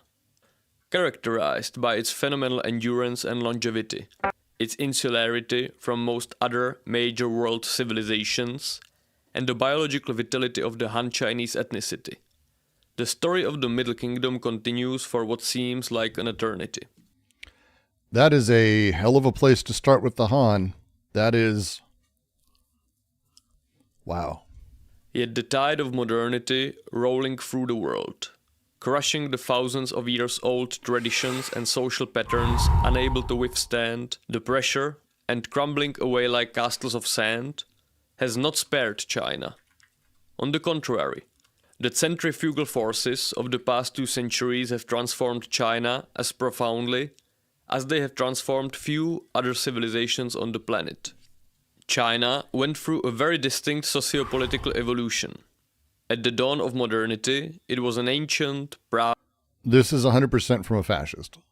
So this will be fascinating. Stagnant, and largely ossified civilization. While the Chinese considered themselves civilizationally superior to the barbarians coming from lands beyond the mountains and oceans, they were no longer able to keep up with the dynamism of the Westerners, nor the Japanese, who managed to successfully adapt to the technological and economic trends from the West, and for some time eclipsed the Chinese as the most important power of the Far East. This period meant a great deal of humiliation for the Chinese. Ancient China is one of the places on earth where agriculture was indigenously adopted. From the Chinese core, agricultural knowledge as well as other benchmarks of civilization, such as the writing system, ethical and philosophical ideas, and a system of governance, spread to other East Asian lands, such as Korea, Japan, and Vietnam. Okay, there is like a lot happening here, and it's really tough to kind of parse where a point stops. His intonation and his style of talking is just very constant, and so I'm not able to tell where a point is being made. Apologies. Let's go back to a couple things. If you're going to talk about China as a homogenous entity for 5,000 plus years, whatever, you are doing a bad thing for Chinese history. It's like saying European history or Western history. These are totalized categories that are created that really flatten an incredible amount of stuff. And with China specifically, the way that China has operated through time has changed incredibly. But to act like there's like a homogenous, continuous China is problem. Oh, no, George, this video is already Orientalist. Like, we're already fucking there. Like, we're way, way there. Like, we're way there. We're already there. So it's a problem from the get-go. He's done a lot of work to sort of set up a very specific homogenized version of China that over time has kept some level of being just the same thing, when that's not really how it works. And it's not really how it worked for China either.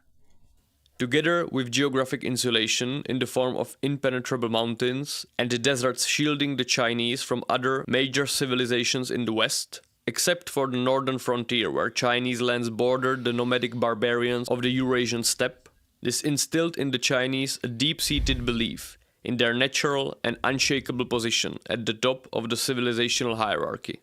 But in the 19th and especially the 20th century, this belief was shaken to its core by the uncompromising reality check of history. While the Middle Kingdom history almost seemed to stop for a long time, the same could not be said of the rest of the world. The contact with scientifically and economically much superior Westerners sent the traditional Confucianism. I'm actually not sure I'm going to be equipped enough to just go with this. This is This is going to be filled with a lot of stuff I should be stopping for, and I'm not, because I think I want to get at the bigger points. We're only in his intro. He has an introduction here that he moves directly out of. This is wild. Based Chinese civilization into a process of disintegration. The civilizational void longed to be filled by something, and it was filled by another import from the West, communism. For several decades, China was transformed. All right, this is wow. Okay, it is difficult to talk about communism that simply, as far as I'm concerned. What Mao ended up doing, like communism as an idea, if you want to trace it as a thing that Marx did and then put out and did this, wow. Like, fuck. This is so much problem. This is so much bullshit. Formed by the ruthless revolutionary forces of Marxism with specific Chinese it's a fascist characteristics. But so Maoism is not really communism with Chinese characteristics. China had a brutal top-down, like not a good form of government for the people. They weren't representative. They weren't doing a lot of things, and they had basically a fuck ton of landlords and land ownership problems. There's a lot of, the problem is, like, how he has set it up, it's impossible to have the discussion because he has basically talked about the monolith of everything up until this moment of modernity hitting them. And it's like, that's not really a thing. It's just the Mongols and the steppe warriors, or the invaders as he called them, the way that the Manchu actually took over and ruled China changed everything. The century of humiliation he doesn't even mention, and that's not a small shift after everything. It's very odd. So it becomes this unchanging tradition of China, this unchanging singular thing. And then, oh my God, the West. And it's shit. But after several decades came yet another break, as the Maoist orthodoxy was abandoned for what turned out to be essentially a very dynamic version of capitalism. Once again, with many specific... Well, hey, you know what? At least we agree on that. Chinese characteristics. The results of this evolution have, without any exaggeration, been probably the most impactful change in the world economic and geopolitical order in our lifetimes. He did retcon dingoes. Look, to talk about China as a singular state is something that really has only happened in the last 100 years. And it's something that China, as a power structure, not as a large multi-billion people, wants to do because the Han centrism of modern China and their mythology is incredibly important to the power structure there.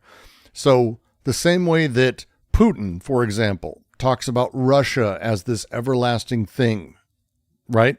That's what she and the others are doing. It's Han centrism. It's the idea of the monolithic.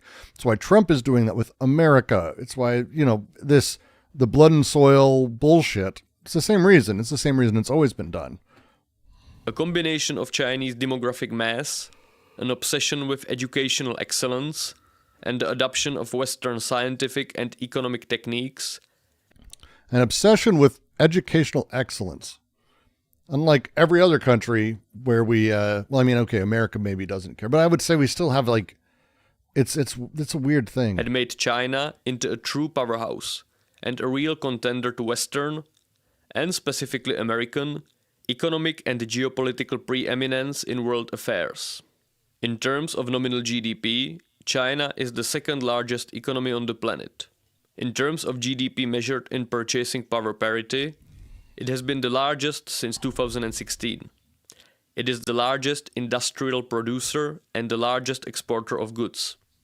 Yet underneath this undoubtedly staggering success, darker societal clouds are gathering on the eastern horizon.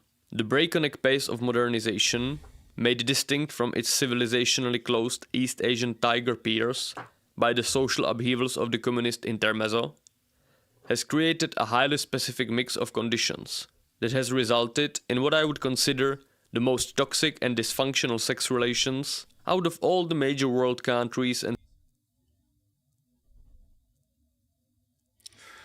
anyone think that this guy fetishes people with Asian features? Anyone want to bet? Civilizations. Consequently, Chinese demographics are on the brink of a gargantuan collapse. One that will likely mean the most significant population drop in absolute numbers seen in human history. Hundreds and hundreds of millions more Chinese will die than will be born during this century, if the trends do not change. And they are not about to change anytime soon. Let's find out why. Whew. I feel like, from an outsider's perspective, or at least from my subjective... Okay. There's this, that was the intro. Oh, fuck. Okay.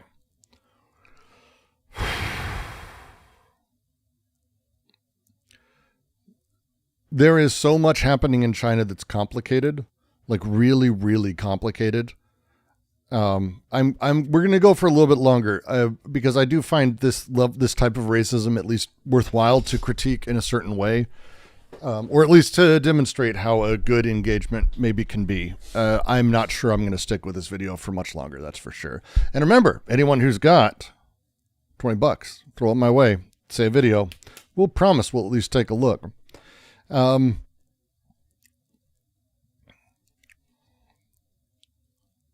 There is a lot of shifts that have happened in China in the last 40 years. There's a lot of changes that have happened, but I would argue up front, and I think it's important that everyone think of when you're talking to people like this, and they're showing, like, again, he showed very particular patterns in this, where he's like, okay, here is the demographic chart for 2030 projections. Okay. Things that you have to at this point realize is that 2030 projections, the year this came from doesn't say. Chances are it's a few years old at this point. So the projections here are based on the last few going through or the current trend. That's all these projections ever will be. In the last 40 years, there have been more people lifted out of brutal poverty in China than in, I would probably argue, most of human history. In a very short amount of time. The way poverty existed in China and how it exists now is not commensurate. It's not the same thing. So when you're talking about all of these people and all the changes, the idea that you can take the last 30 years or take any indicators of anything beyond this year as a thing, you can't. The world is simply far more fucking crazy, especially just in China. Any projection you're going to do in China is necessarily fraught with all the facts that the last 20 years in China have seen more change than anything. That rate of change in China means that you cannot make predictions based on current anything. Yog, thank you for the $20. You have no suggestions. I'll pick for you. Don't worry. It's appreciated. Thank you very much. In order to make predictions, you need regularity. You need data that shows trends. Look at this. See this fucking thing he's got here? This fucking thing? There are no trends here. None. The only trends you can say is that people are dying when they reach 100 years old. Everything else is, oh, hey, here's when they had a huge population explosion. People were born 40 years ago. Okay, well, what was 40 years ago? Oh, it was literally as this change was happening, and they were in extreme poverty as it was going through. As they began working and seeing change, you can actually follow this and see the changes in Chinese wealth and everything. So all you have to do is just understand that the rate of change precludes the ability for you to make predictions. That's it. Right now, in Dota 2, you can make all kinds of predictions of who the best players are, who the best team is, who's going to win. I'd argue, based on the way that the last handful of tournaments have gone, There's too much variability for there to be much more than a guessing where the wind's blowing.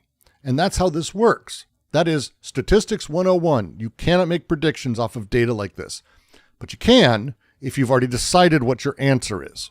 And he has, because he's stupid. Right?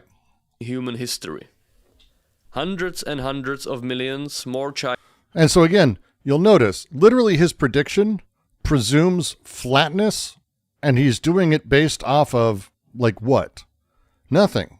It's all flat curves, but he's coming off of info that is not. Do you see how absolutely absurd this is? But the thing is, his audience, and he is also, I think probably, I don't think he's grifting in like a clever outside the box. He's fucking dumb. But he sees this and he goes, wow, look at this. Chinese will die, then Oh my God, look, this is, oh, yeah, this is based on nothing. There's no reason to believe any of this. There's no reason to believe any of this. And also, there's no reason to believe this is a problem on top of it. It's childish. The Sons of Han shit, this is going to be wild. This is like, if you don't know Han nationalism, there is an absolute effort inside of China to erase the multicultural nature of China.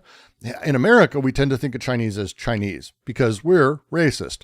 But the reality is, in China, you don't have 1.5 billion people without a significant amount of variety. India, for example, is trying to do the same fucking thing, actually, with their own racial groups. So this totalizing thing that we're doing here, that they're doing there, that's what Han means. Han is that. Now, people are Han. I'm not saying there aren't Hans. There are white people too, by the way. There's Irish. There's fucking everything.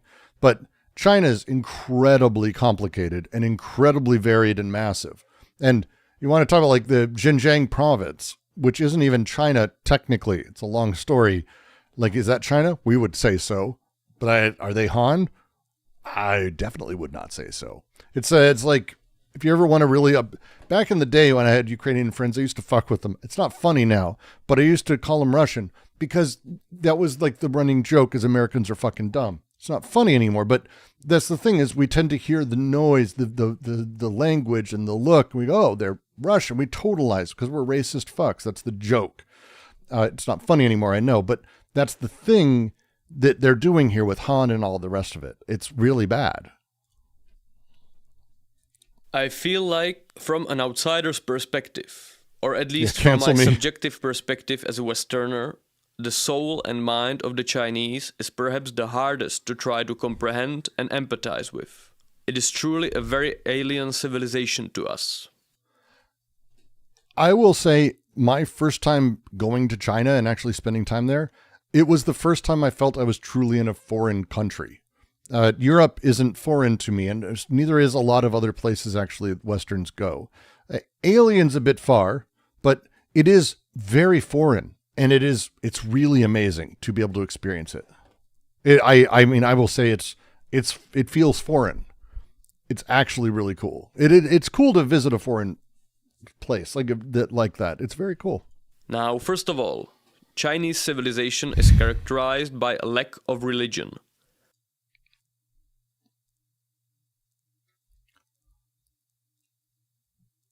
No. As I joke, if someone demanded I was like religious, and what religion are you at the point of a gun, I'd say Taoist. The idea, so I think Sunday did a video on this, didn't he? Where he went into like the way that the term religion fucks with how spirituality or the practice of things similar-ish to that get totalized. Because that's what he's doing here. Yeah, that's it. That's all you need to know. This person has no words worth listening to. It really is a stunningly stupid thing to say. I just on like the surface of minor things you may or may not know about China, the worship of ancestors. I don't know how you wouldn't call that religious in some capacity. Like you may not call it a religion, but I mean, I could make the arguments. I don't know how you wouldn't call Taoism that or Buddhism, which has been around for a very long time. Like there is religion there but it's not religion. which is like,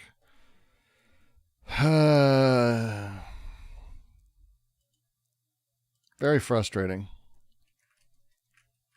Wait. All right, give me 2 seconds. I'm very... he has a yin and yang. It took me a second. He has a yin and yang in here.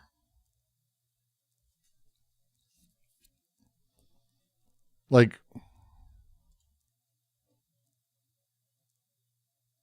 this is like Chinese. The yin and yang's Chinese, if you didn't know.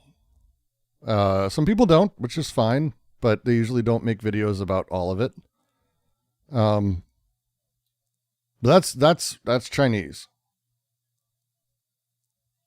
That's just Chinese. So the yin yang is Chinese. Or at least what is commonly perceived as religion by most definitions. Confucianism, the most formative of the ethical systems prevalent in China, does not provide any god or gods to adhere to, any idea of an afterlife or reincarnation.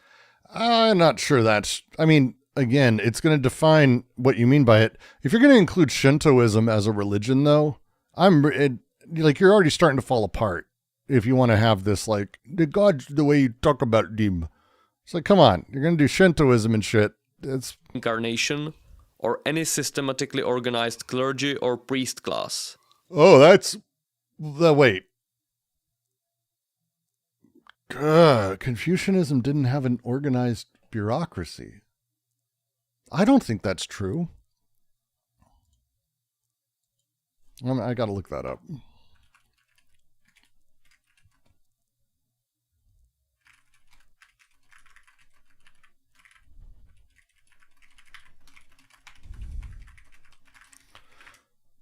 It's gotta be wrong.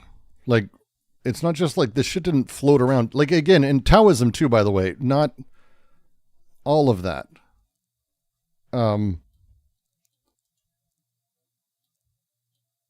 Yeah, no, I'm looking it up. It absolutely had to, absolutely. So he's just wrong. It can be characterized as an ethical system, a code of behavior that is first and foremost concerned with social harmony.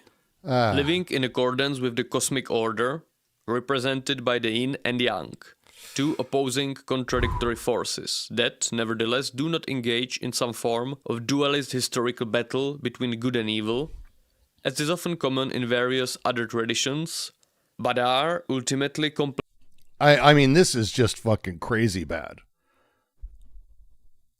100 Mile, I mean, that's why I use the term bureaucrats, because clergy and priests are bureaucrats. That's what they are. They don't talk about them that way often, but that's what they are. It's insane. Confucianism has religious-esque things to...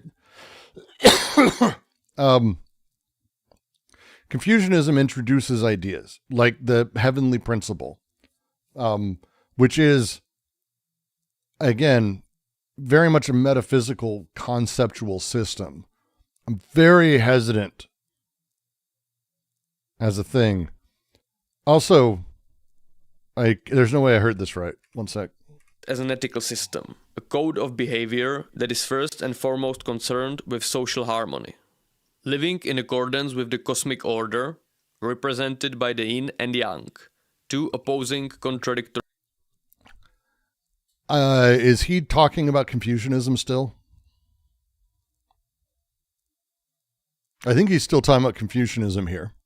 He is very stupid. The yin and yang existed far before Confucius, like long before. Forces that, nevertheless, do not engage in some form of dualist historical battle between good and evil, as is often common in various other traditions, but are ultimately complementary, and in an ever-shifting state of dynamic balance. They can be represented by the visible and the invisible, the receptive and the active, the unshaped and the shaped. They characterize the yearly cycle of winter and summer, the landscape. Oh, this is just fucking crazy. So this is like baby's first Eastern religion thought. It's really bad. So the fun part about harmony, let's go with this one, is it's like a lot of things. You can take it many different directions. Harmony can also be a way that you justify brutal totalitarianism. Daisetsu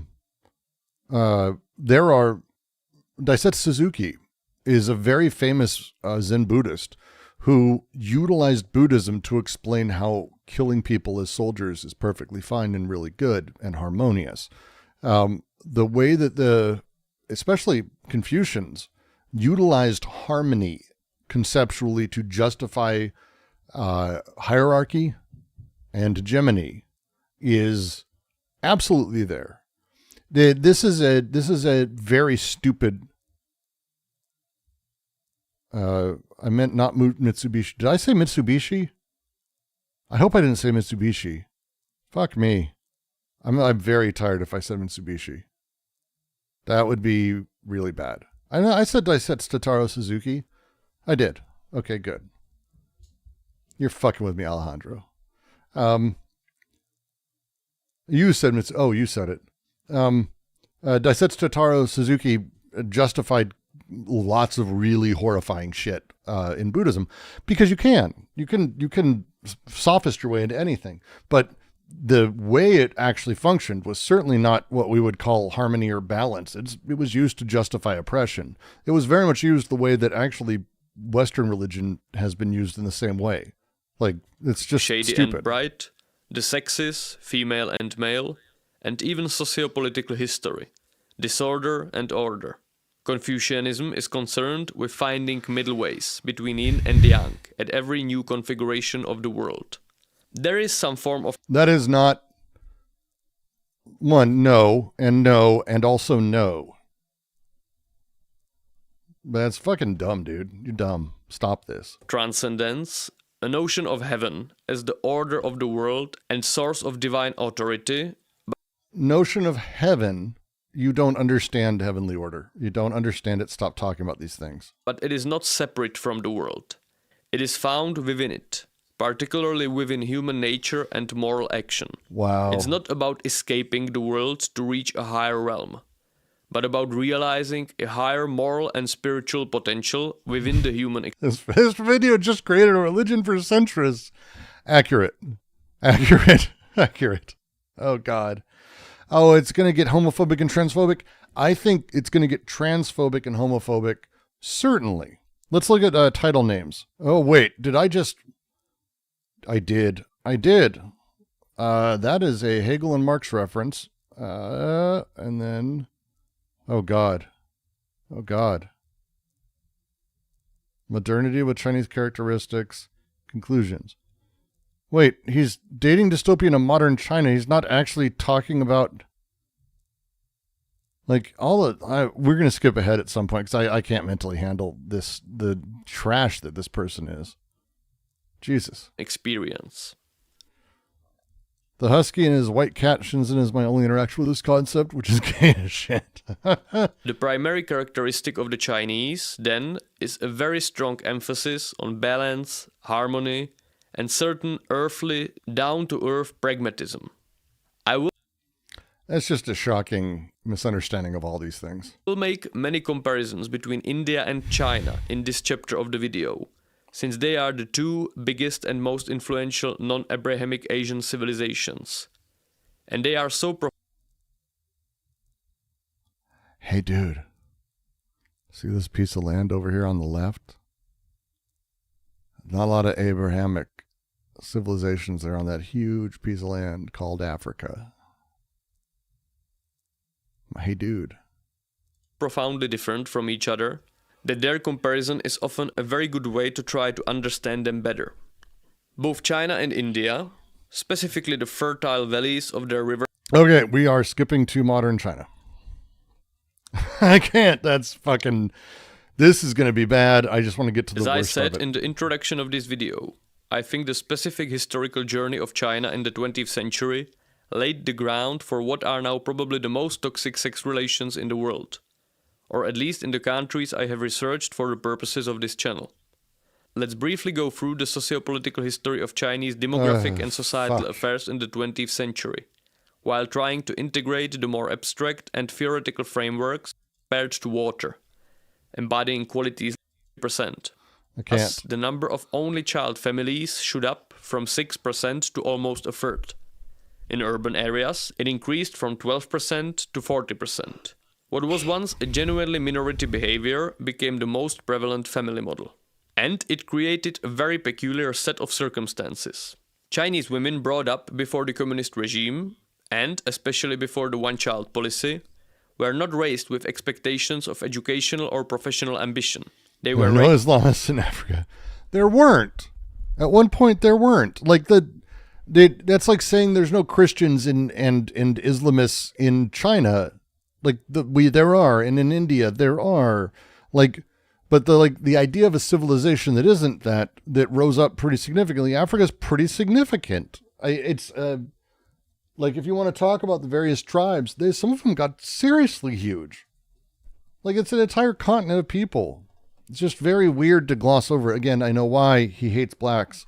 Raised with expectations of family duty as wives and mothers. How one is brought up also bore the burden of a highly unequal division of domestic labor. I can sort of testify to this being true, since I am from a post-communist country myself. Women under communist regimes really had it pretty tough. They were all employed, unless they were at home with very small children, but the expectation that the vast majority of domestic work, such as child rearing, cooking, cleaning, washing, and whatnot, would be performed by women, was still completely normal. This was also supported by the structure of the labor market, where manually demanding educational culture is pretty insane. Up to 10% of the family budget often goes to extracurricular learning activities aimed at helping children succeed in the ultra-competitive academic and labor markets. When one takes into account the amount of work connected to coordinating and scheduling all these... Okay, that's the worst thing. We're done with him. We're done with him. That's the worst thing that there is. I hate him. He sucks. I think I gave it enough justification. I gave it enough time. I earned it. Thank you again, Caleb, for the absolutely awful recommendations.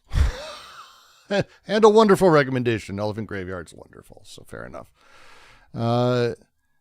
Hindu Tiva in India, huh? That's my next one. Let's see. What do I want to do?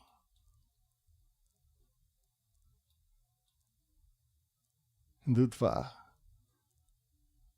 Oh, American Hindutva. Let's do that. That will actually be interesting. We'll see if this is a good video. I hope it is. I have a bunch of friends who Bengali family, Indian family, and the way caste has followed to America is insidious. It's insidious. It's insidious and fascinating.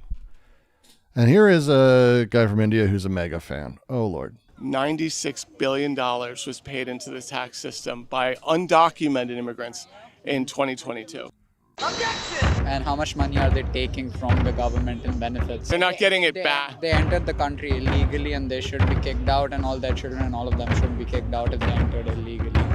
If they do not belong here, they should be sent back. Look, when I look at what my parents did when they came to this country 40 years ago, they've been through a bit of hardship. They didn't come to this country with very much money. So they taught me in my childhood was that hardship isn't the same thing as victimhood, and that stuck with me and served me well ever since. Huge load of shit. You just described your parents. That describes the original colonists that came over and left England to a place that had, it was wild land that they came to over here. Whoa. Bro, you're not telling them the whole story. No you shit. see, this is where Vivek's family is historically from. His family's ancestral home was here. Hey, this is going to be a good video, I think. In this Malayalam and Tamil-speaking Agraharam in Kerala, Palakkad. To the average American, this might not mean much, so allow me to illustrate. An Agraharam is an ethnically segregated settlement exclusive for Brahmins, with the main temple of the town nearby. Other families considered lower are not allowed to even cast. Most American Indians are higher caste. Yeah, well, it's interesting to say how this works. Most are, but it's also, there is a significant underclass. There are amazing stories. They're starting to be talked about finally of people who are part of the untouchables, lowest caste there, who actually have found a way to make it here. And they find, upper caste people here refusing them jobs, which is insane. Refusing them jobs because they're untouchables here. It's disgusting. It's disgusting. Their shadows on the grounds inside many of these settlements. And for the longest time, many were not even allowed to enter the temples. It was generations of struggle by marginalized caste folks that even allowed them the access to enter the temples. Like Nietzsche writes about this, and he writes in a way that people think is like ridiculous. Oh, they've got the lowest caste is only allowed to drink water out of the water left by the rain in the footsteps of animals. That seems insane. No, that's a thing. That's a fucking thing. Usually attached to agraharams in Kerala, outside the settlement, were rice paddies. I stay the second best Hindu temple in the world. Turned out the volunteers that built it. Yeah, exactly. Volunteers. People who knew their place, you mean. It's a lot. Hey, George, we'll try to get to your video too. I'm going to probably, this isn't going to be an all-night thing. Going to do a couple hours. I'm going to do, at some point, go read my daughter some bedtime stories. They're both night owls like me. I'm reading, I'm a Discworld guy.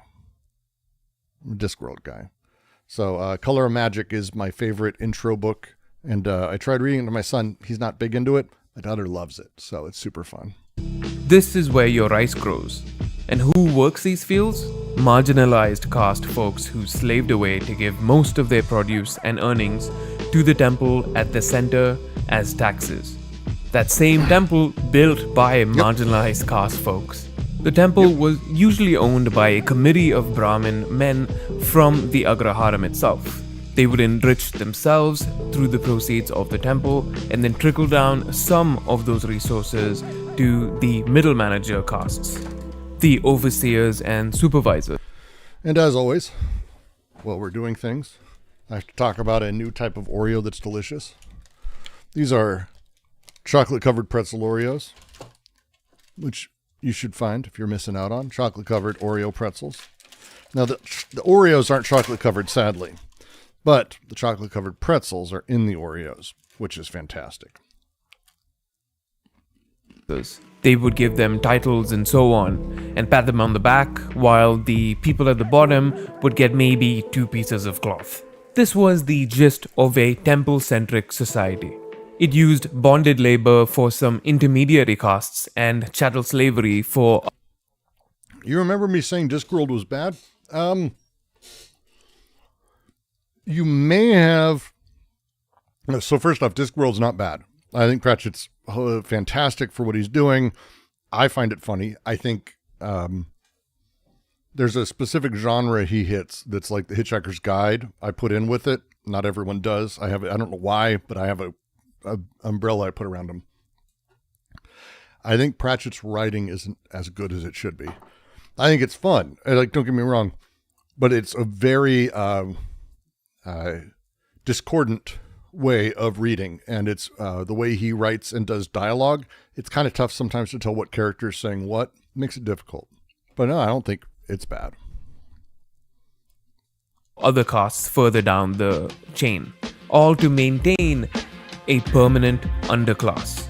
The workers did not own the mud huts they lived in or the land that they tilled, while the Brahmin children of the agraharams were able to become landlords, business owners, scholars, advisors to kings, and later advisors to the British during the British Raj, when many folks were able to go to England and receive education. This is the real legacy of Vivek Ramaswamy. And it's these systems of resource management, control, and segregation for the maintenance of a permanent underclass that we talk about when we mention caste. Vivek Ramaswamy has no problem bad-mouthing black folks in the US and being complicit in the maintenance of white supremacy. There is every reality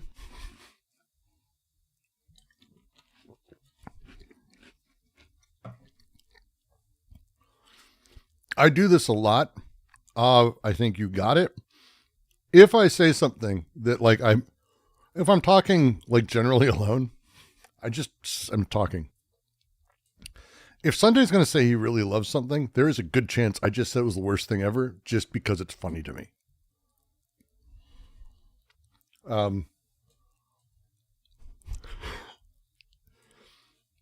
I don't care about media the way that a lot of people do. And I think the marriage to fictional characters and worlds, I think, is silly. So when people are married to it, it's really fun to shit on. And some people take it very seriously. And you might know a few of those people. And might have mentioned one. It's not really a shit stir. I just shit on it. And mostly because I find it interesting how people respond. I'll say something like the worst thing or the best thing just because I'm always curious. And people are interesting. Because his family tradition is rooted in similar systems, justified and fortified by Brahminical reasoning and biological determinism. The oppression of marginalized castes exists for one thing: capital gain. I illustrate this because it is one of the core misunderstandings people have when trying to understand how a Vivek Ramaswamy or a Kashyap Patel can exist, and why they get along so well with other beneficiaries of cruel systems like apartheid. It's because the South's chattel slavery and Jim Crow following on from that is the same thing. It is. I'm just going to say it's the same thing. The history of the caste system in India is so horrifying. And the challenge is, and one of the reasons they really like it and they bring it wherever they can, and they really become these Hindu nationalists who really push it, even though they don't have caste system anymore. We totally have it. We don't have it anymore. What are you talking about? It's the same people cheering that on that are cheering on the white nationalists here. What are you talking about? Slavery wasn't so bad. Trump said that the other day. Slavery wasn't all bad. Trump said, did you hear about this? No. One sec, guys, because we're taking a moment on this. This is one of my favorite. Oh, fuck you. One sec, I'm going to find an actual.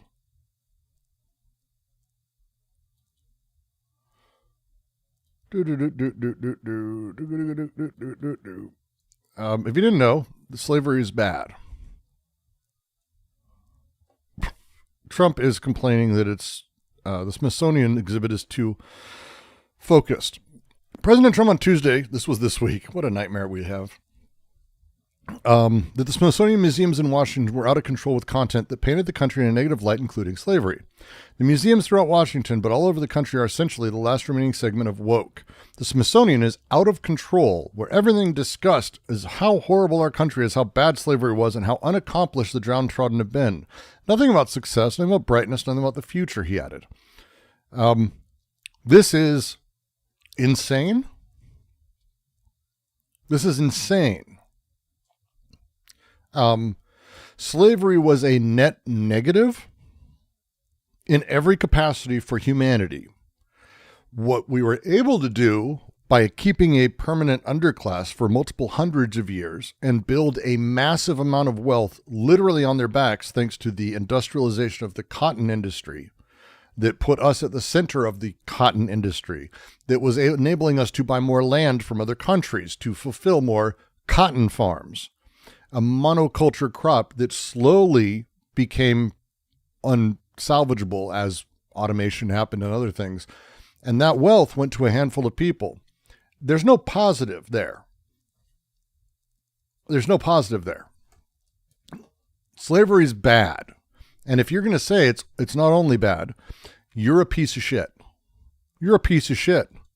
They would tell parents, slaves who had children, I should say not parents, because often they would separate the mother or the father, they'd be raping the mother, and the parents would actually be the slave owner. Like Thomas Jefferson, who raped his slaves.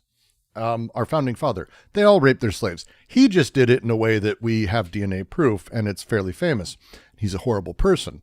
One of the things that they did is they would say, you're slowing down. If you don't catch back up, we're going to cut the hands off of your children. And they would do it. We have photos of it because they were proud of it. They were proud of it. They were proud of it.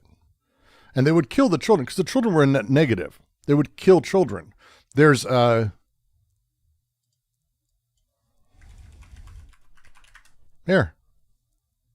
Do you know there's a phrase called alligator bait?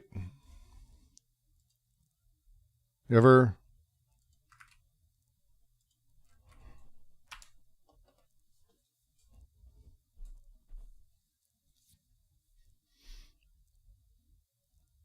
This exists. This is a fairly common joke, actually, back then. Alligator bait. Race in America. That is not old. That is not old.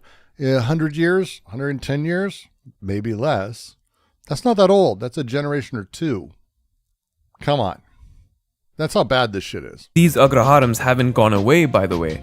They're still around, and many mansions still have bonded laborers attached to them. The Dalit or indigenous laborer is usually made to live in a shack at a calculated distance away from the mansion. And tall trees, usually coconut trees, are planted between the mansion and the shack, so the head of the house doesn't have to look upon. This is servants. This is the thing. This is the setup. The shack. For fear of spiritual pollution. It is this caste privilege that allowed Vivek's family to attain higher forms of education well before a Dalit child was even allowed to enter a school. If the Dalits are at school, who's gonna work the fields for no pay?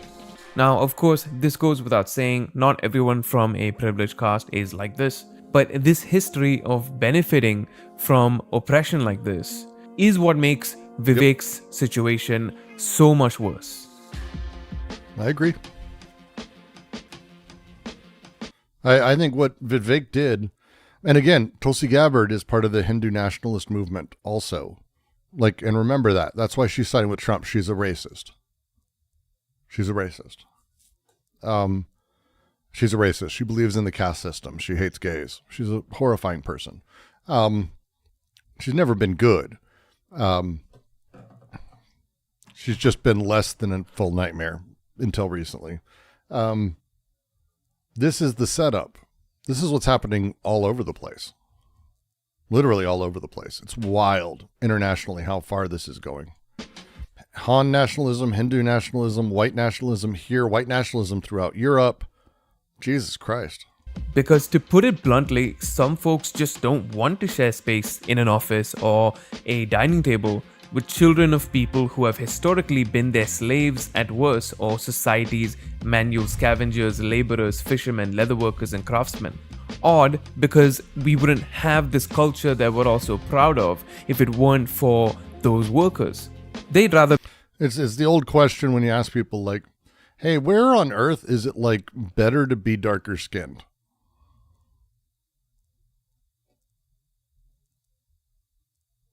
It's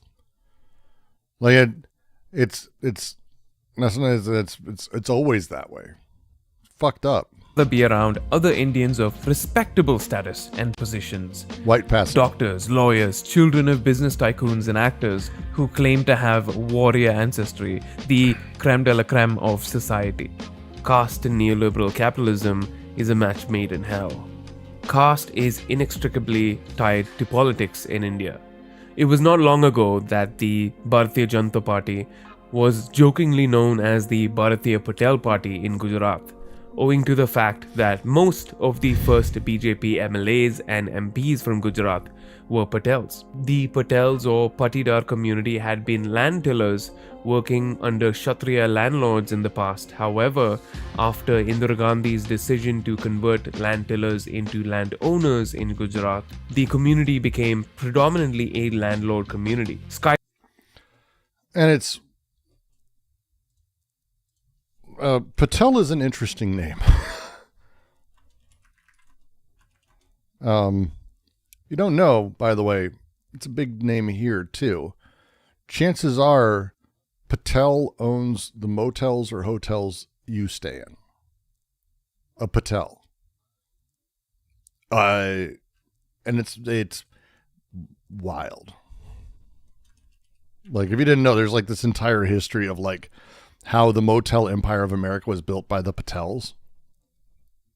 And like the way that they operate, and how they do it, and how it's basically all of them are like Patels. It's crazy. Skyrocketing land prices in Gujarat had made the community quite rich in the 80s, and prominent families sought to enter the political sphere and expand the reach of their businesses. Yeah, they own like all the motels. Yeah, like all of them. And a significant number of hotels too. There's like a crazy the phrasing was and it sounds so funny to say, it's the only reason I remember it, the Patel Motel Cartel. That's actually what people have called it, which is it's not catchy because it's difficult to say, but it's kind of a funny set of words. But like, it's like half of all hotels, motels in the United States are owned by Patels. I'm not like, that's not a joke. I think it's half. Let me look.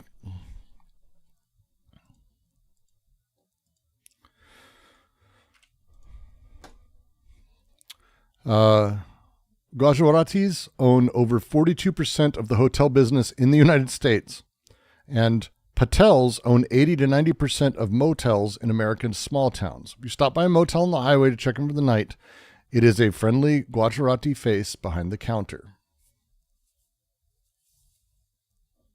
That's insane. And they're landlords. That's what they are. They're landlords. That's what they were here. That's what he's talking about. Good job, Gandhi. He set up the world for this, basically. Keshubai Patel, Praveen Togadia, and A.K. Patel were big names who attracted big numbers to the BJP. Many may not even know that caste is not even just an Indian thing. This is because caste is not really understood by most people the way white supremacy is. Folks in America can understand easily how white supremacy is tied to capitalism, but many are still incapable of viewing the caste system in India through that same lens, even though both function the same way. Instead, they view it kind of like a disease that every Indian, no matter what their caste is, carries with them abroad, like a monolithic hive mind, and it flattens everyone's experiences regardless of class as well. Let me give you two more examples to give you a bit more of a global perspective on what caste really is.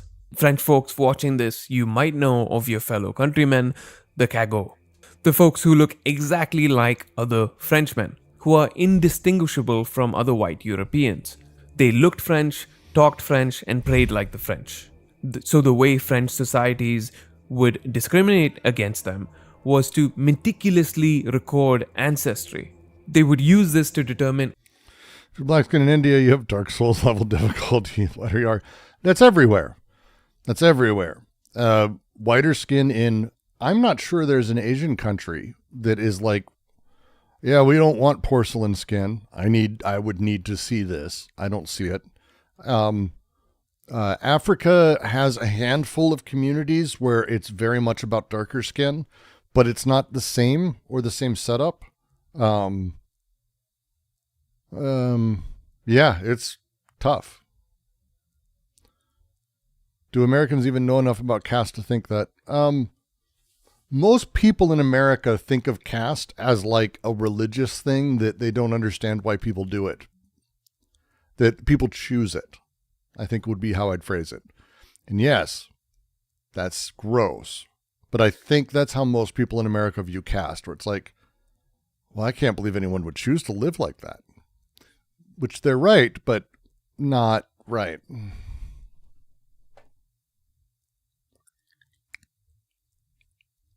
A class of pure blood French and separate them from the Kago. Discrimination against Kago took many forms, but just like the Osu of Nigeria and Dalits of India or the Burakumin of Japan, Kago were made to live away from the rest of the French and forced to only take up certain manual labor jobs. In their case, it was mostly carpentry and construction. Pure-blooded French were not allowed to even touch them, and vice versa. In fact, the Kago were also exempt from tax collection later on because the tax collectors didn't want to touch the coins that the Kago touched. Also, they were paid next to nothing anyway, so there wasn't much to collect.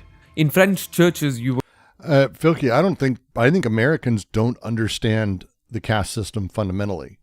They don't understand it the same way. I think most people tend to think of American caste systems as like, hey, look, it's lower class, upper class, middle class. You can work your way out of it. They tend to think of it like that because they're fucking stupid. I mean, that's it for me.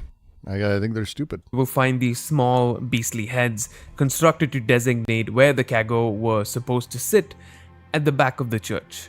Migrants who are essential to the upkeep of the US, its construction industry, essential to its food and agricultural systems, are being blatantly exploited. Many don't have contracts and are not paid wages.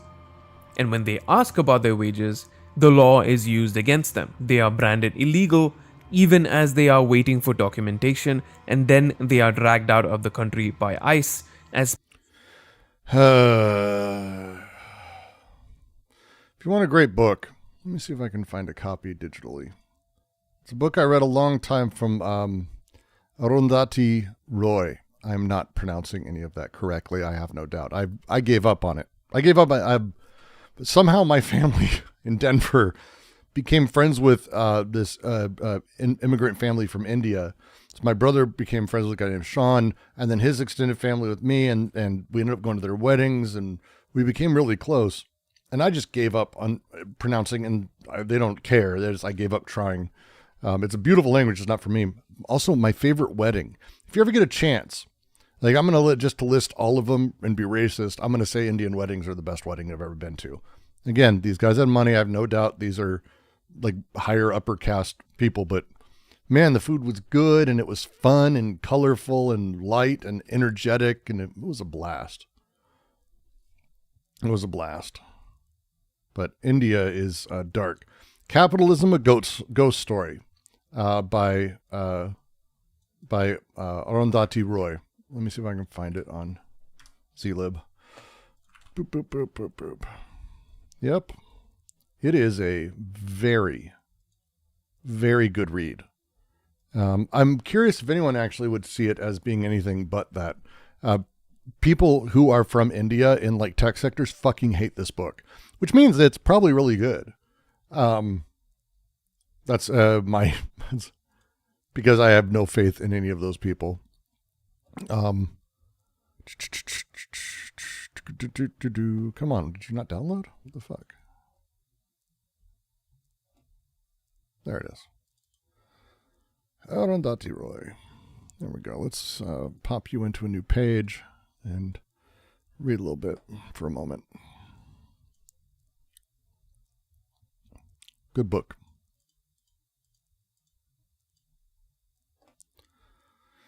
It's better than me saying Gutaratis, I'm sure. What did I... You know what? I'm doing okay. I'm surviving. It's better than my German. I'm American. It's the way it works. So the whole thing is about modern India and how it's all a gigantic fucking nightmare. And again, the capitalism is the center of it. Caste is the center of it. But capitalism is the cause and the root and everything. And it is very good. It's very good. I'm going to read. The minister says that for India's sake, people should leave their villages and move to cities. He's a Harvard man. He wants speed and numbers. 500 million migrants he thinks will make a good business model. Not everybody likes the idea of their cities filling up with the poor. A judge in Bombay called slum dwellers pickpockets of urban land. Another said, while ordering the bulldozing of unauthorized colonies, that people who couldn't afford to live in cities shouldn't live in them. When those who had been evicted went back to where they came from, they found their villages had disappeared under great dams and dusty quarries, their homes occupied by hunger and policemen. The forests were filling up with armed guerrillas. They found that the wars from the edge of India, in Kashmir, Nagaland, Manipur, had migrated to its heart. People returned to live on city streets and pavements, in hovels on dusty construction sites, wondering which corner of this huge country was meant for them. It's a very good book. I like the guy's writing. Guy, it could be, I have no idea. It might be a woman. I should not say so. Arundhati is not a fucking, anyone want to fill me in? I feel awful. I should look it up. Makes me feel just like, God damn it. Because I've read this book a bunch. And I really like it. But it makes me feel like a dickhead. It's a woman. God damn it. I'm fucking stupid. Arundhati Ray. Fair enough. She's fantastic. Like, her writing is so good. I just adore it. Oh, she's written a few things. Good. God of Small Things. Oh, really? Interesting. She is fantastic. She's fantastic. Cool. She's great. I mean, her writing's wonderful. If you can't tell, I like it. The minister said that migrants to cities were mostly criminals, carried a kind of behavior which is unacceptable to modern cities. The middle class admired him for his forthrightness, for having the courage to call a spade a spade. She's so good with language. The minister said he would set up more police stations, recruit more policemen, and put more police vehicles on the road to improve law and order. Anyone recognize this? Anyone recognize this? Surprise woman. I know. Well, hey, look. India is not exactly a forward-thinking country when it comes to this. So, it's good for her. In the drive to beautify Delhi for the Commonwealth Games, laws were passed that made the poor vanish like laundry stains. Street vendors disappeared, rickshaw pullers lost their licenses, small shops and businesses shut down. Beggars were rounded up, tried by mobile magistrates in mobile courts, and dropped off outside the city limits. The slums that remained were screened off with vinyl billboards that said, "Deliciously yours." She's a woman. She's decently popular in the Indian left, hated by Indian right wing. Well, she's got a fucking my vote. So she's great. Like this, again, I've read this book a few times because it's her language is very just simple and tight and very good. It's not very long. And I think it gets to what I would say are the universal realities of caste isn't universal, but the universality of it. Things that cannot be said. Is that another of hers?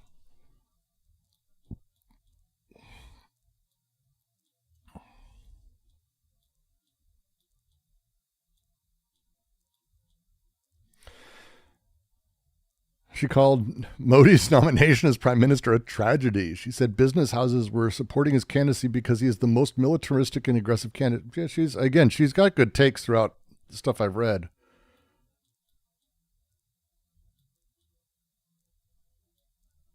Fantastic. Capitalism, a ghost story is this one, though. Kashmir, the Case for Freedom, is another one of hers. Oh, I've got so much to read. I love finding that. That was with John Cusack and Edward Snowden. I'll give it a shot. Two young criminals carrying a kind of behavior that was unacceptable to modern cities escaped the police dragnet and approached a woman sitting between her sunglasses and the leather seats of her shiny car at a traffic crossing. Shamelessly, they demanded money. The woman was rich and kind. The criminals' heads were no higher than her car window. Their names were Rukmini and Kamli, or maybe Muraznisa and Shabanau. Who cares? The woman gave them money, took some motherly advice, and 10 rupees to Kamli. Share it, she told them, and sped away when the lights changed. Rukmini and Kamli, or Muraznisa and Shabao, Chabonneau, tore into each other like gladiators, like lifers in a prison yard. Each sleek car that flashed past them almost crushed them, carried the reflection of their battle, their fight to the finish on its shining door. Eventually, both girls disappear without a trace, like thousands of children do in Delhi. The games were a success. I forgot why I liked her. She's very depressing to read.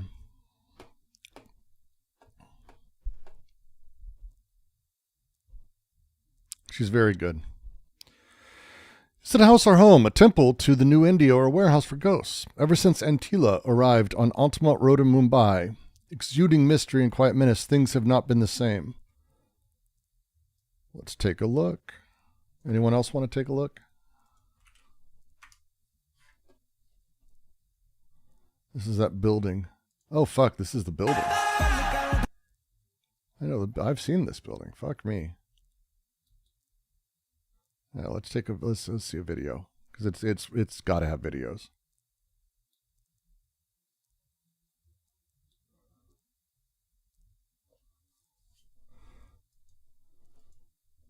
Mukesh Ambani. Oh, good Lord. Fucking this entire area is insane. Mukesh Ambani's 400,000 square foot home in Mumbai, India definitely takes the title of iconic, over the top, and controversial, but it also takes the crown as the largest and most expensive private residence in the world. Private residence. Right? Did you 400,000 square foot private residence? Did you catch it? Do you know how much that is? Located on Altamont Road, one of the most affluent streets in Mumbai, this home stands 568 feet tall and was estimated to cost around $2 billion to build. In today's video, we are going to talk about... You're a naturalized white person. If I end up arguing with Indian nationalist types, they present arguments exactly as ones listed by Brooks. Hopefully not my arguments. Maybe the arguments I'm fighting against. But, yeah, it's these people are wild, but the Antilia house is crazy. Who built this crazy house for himself? We'll get into all the specs on the house, and then last we'll talk about some of the controversies. We'll just do the specs, because fuck this. Mukesh built himself the most expensive private... Do you see that house? That's his house. That's his house. That's his house.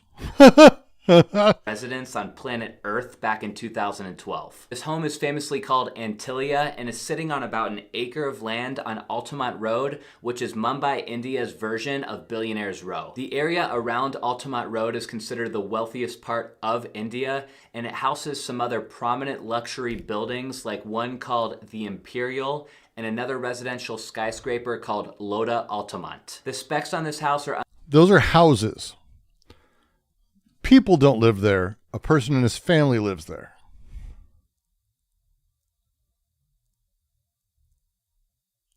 Unlike anything I've ever seen or heard of before, and for those of you guys who have been following my channel for a while, yes, it's even bigger than the one, about 4, the equivalent of about a 45-story building.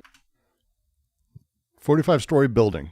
But since so many floors are combined in this home, it actually only has 27 unique stories. In total, there is a whopping 400,000 square feet of interior living space, which is absolutely insane. And just to put that in perspective, that is about the same amount of floor space as 3 Walmart stores combined. The home has 3 helipads. It has its own air traffic control. There, of course, is a movie theater. It's got a 168-car garage, which spans all 6 of the lower levels. And to get around, of course, there are 9 high-speed elevators. Now, I wasn't able to find a nice clean diagram in one place that shows you guys kind of how this home flows, so I'm just going to put the pieces together for you with this photo that I found on Wikipedia. So you can see overall architecture on this place is really cool. The building is made primarily of steel and glass. And starting at the top, that's obviously where the 3 helipads are located, and then right below that is this section where he has his own air traffic control. These next 4 floors in the middle is the section that Mukesh, his wife, his children, and his mother all live in and realistically probably spend most of their time. This big section that sticks out here is a maintenance floor, so nothing really super exciting happening there. If you're cool enough to be friends with the Ambani family, then you'd be staying here in this section because these are the guest floors quarters. And then this pop out here is the health and wellness section of the building, so this is where the gym, the spa, a swimming pool, yoga rooms, and all of that stuff are. Below the wellness center is several floors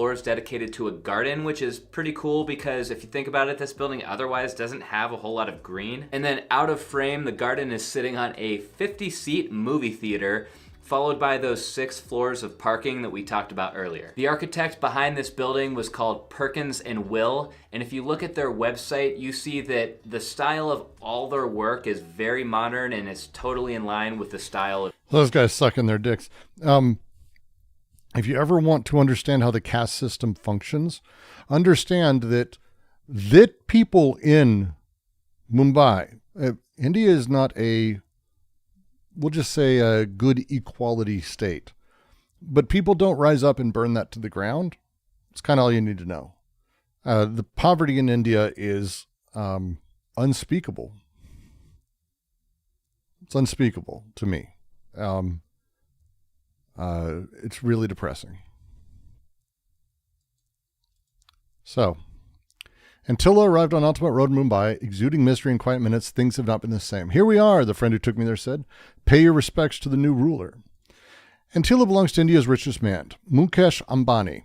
I'd read about his most expensive dwelling ever built, 27 floors, 3 helipads, 9 lifts, hanging gardens, ballrooms, weather rooms, gymnasium, 6 floors of parking, and 600 servants. Oh yeah, there's housing for servants in there because I think there's an underground. It's a whole thing. Nothing had prepared me for the vertical lawn, a soaring 27-story high wall of grass attached to a metal grid. The grass was dry in patches. Bits had fallen off in neat rectangles. Clearly, trickle down hadn't worked. But gush up certainly has. It's why a nation of 1.2 billion, India's 100 richest people own assets equivalent to 1/4 the GDP. So, 1/4 of the GDP, 100 people. Word on the street is, at least was, that after all that effort in gardening, the Ambanis don't live in Antilla. No one knows for sure. People still whisper about ghosts and bad luck, Vastu and Feng Shui. Maybe it's all Karl Marx's fault, all that cussing.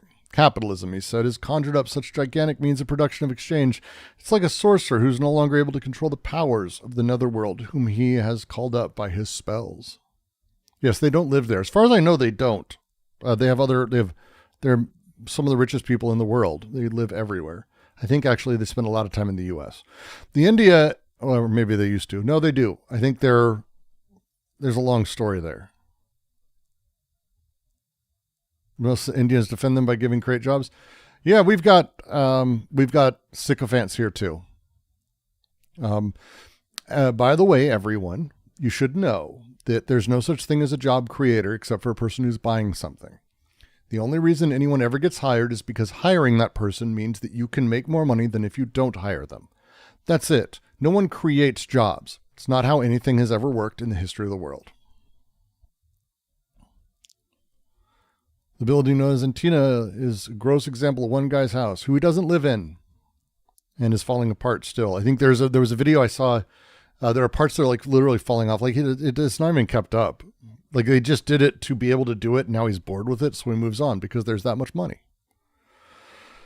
In India, 300 million of us who belong to the new post-International Monetary Fund reforms middle class, the market, live side by side with spirits of the netherworld, poltergeists of dead rivers, dry wells, bald mountains, and denuded forests, the ghosts of 250,000 debt-rid farmers who have killed themselves, and of the 800 million who have been impoverished and dispossessed to make way for us, and who survive on less than 20 Indian rupees a day.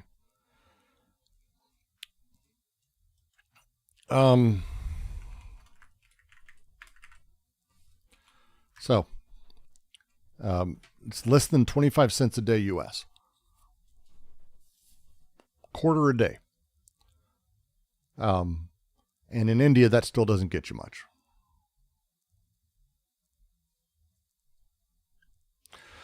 Mukesh Ambani is personally worth $20 billion. He holds a majority controlling share in Reliance Industries Limited, a company with a market capitalization of $47 billion, and global business interests that include petrochemical, oil, natural gas, polyester fiber, special economic zones, of course, fresh food retail, high schools, life sciences research, and stem cell storage services. RIL recently bought 95% shares in Infotel, a TV consortium that controls 27 news and TV entertainment channels, including CNN, India Broadcast Network, IBN, whatever, Live, CNBC, IBN Lokmat, and ETV in almost every regional language. Infotel owns the only nationwide license for 4G broadband, high-speed information pipeline, which, if the technology works, could be the future of information exchange. Mr. Ambani also owns a cricket team, and I hope he goes and plays a rousing game of polo near a beehive. That would be great.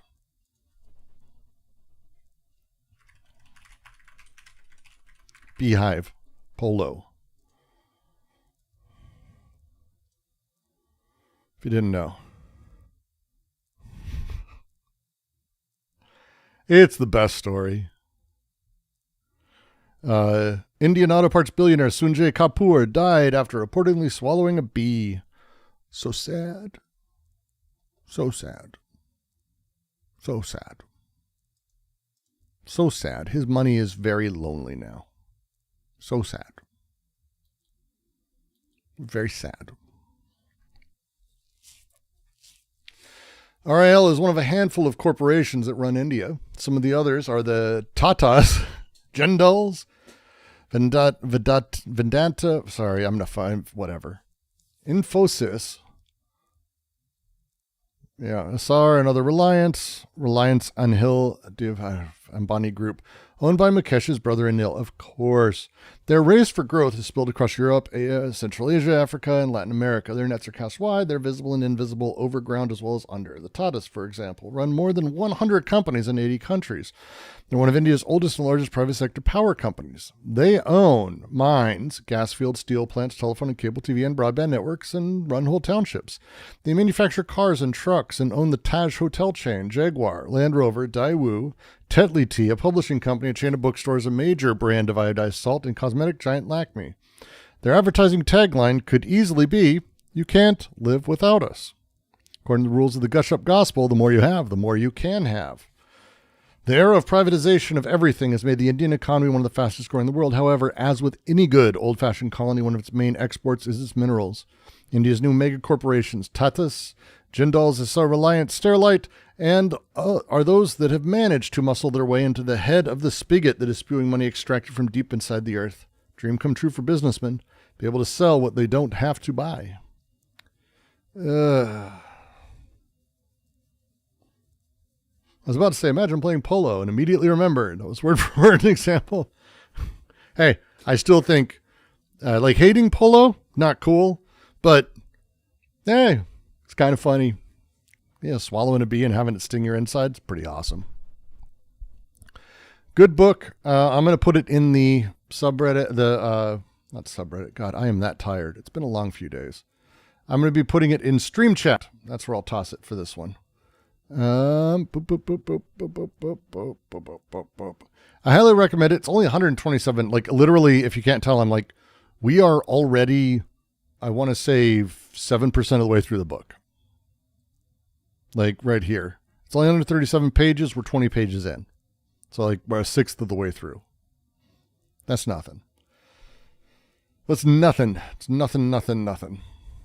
And it's very, very good and goes through a lot of very good facts about how these things work and how they function. And as a non-Indian guy, I know. I know how I look and come across, but I'm not. It's been fascinating to learn about another culture. I bought this when it came out. It was on Amazon, recommended to me like the week it came out. I can't recommend it more. The founder of Infosys is the father-in-law of our Prime Minister Sunak. Of course. Like, welcome to all of it. Welcome to all of it, right? This is what they do. Fuck.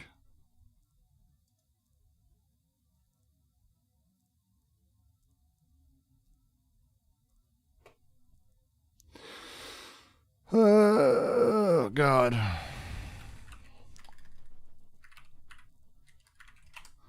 Jesus Christ.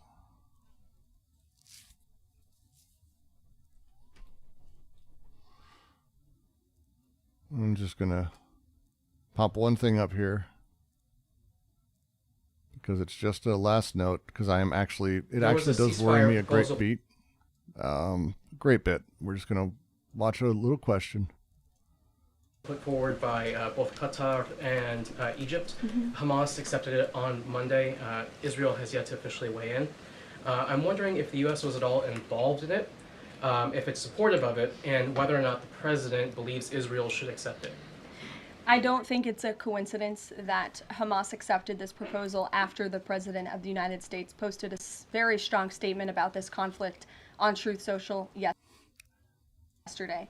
I would refer you back to that statement. As for this proposal that Hamas has now accepted, the United States continues to discuss it, and I'll let The running story is she was in the Putin meeting, and so were a few other people between Trump and Putin.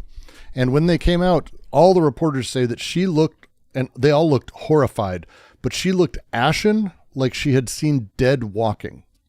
My money is that he, when I say he, I mean Putin, flatly said the blackmail material he has on him, on Trump.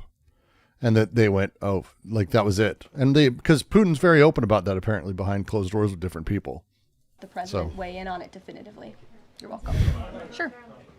But here we go. Describe the president's perspective on taking a stake in Intel in exchange for federal grants. No, come on. Remain in place as well. As for this 10% government stake deal, supply chains, while say with respect to Venezuela, And there's 4,000 Marines on board. Are you looking at possibility of boots on the ground there?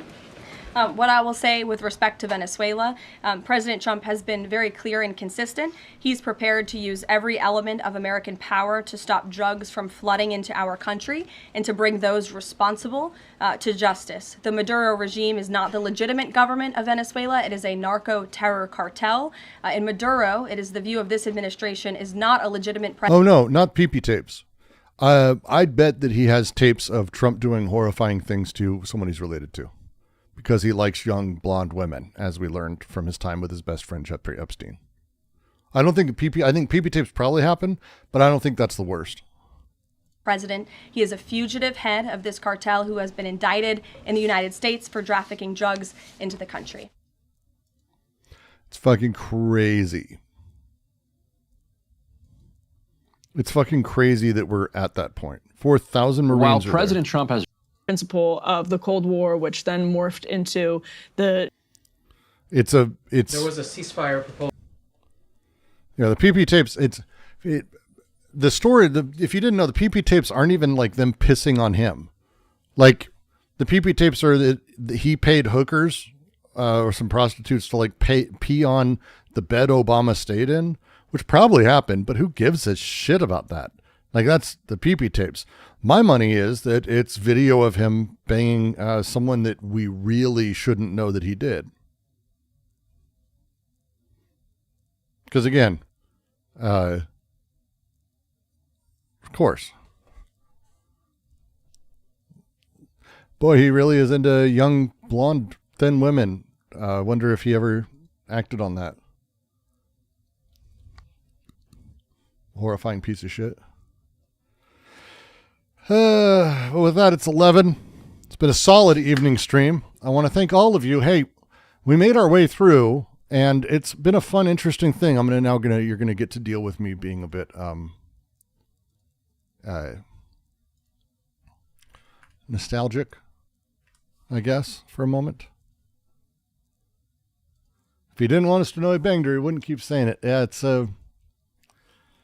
there's a lot of very specific things. But it's QC. So we've been going now 5.5 years. It's only been like, I want to say, when's the first actual video I posted on here? One sec. May 10th, 2020. So that's the first one. That's crazy.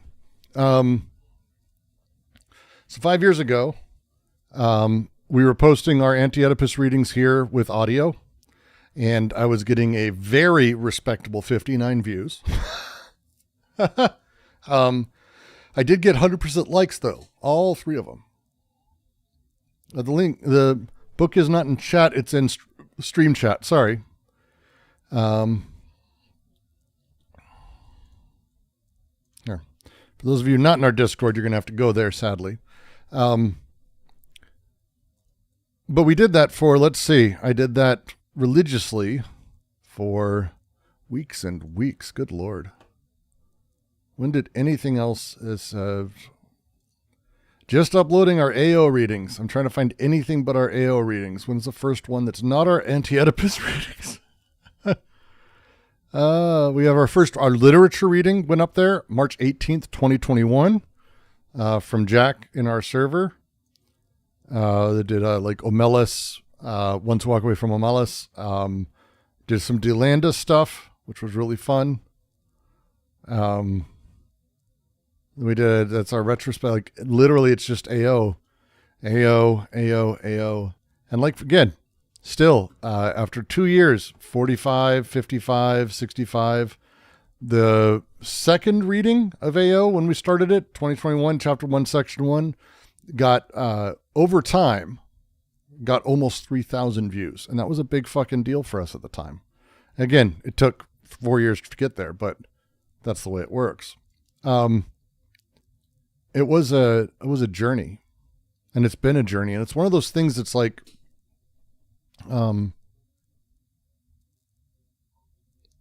this is one of my favorite things I've ever done.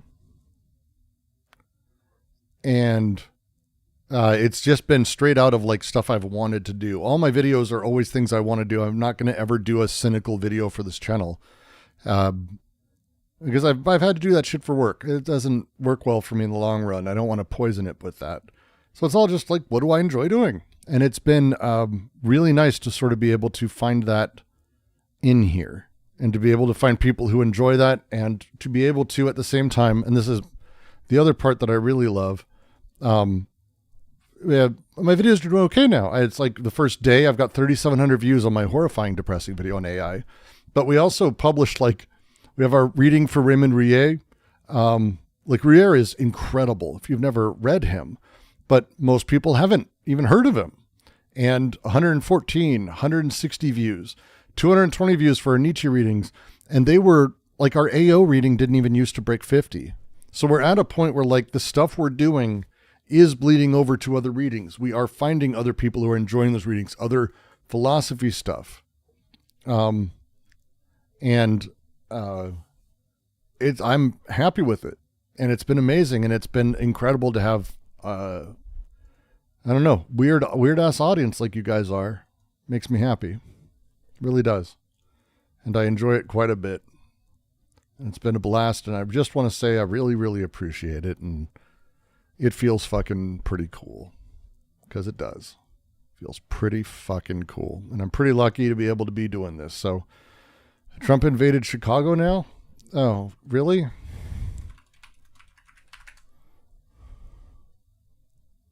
Oh, he said Chicago's next.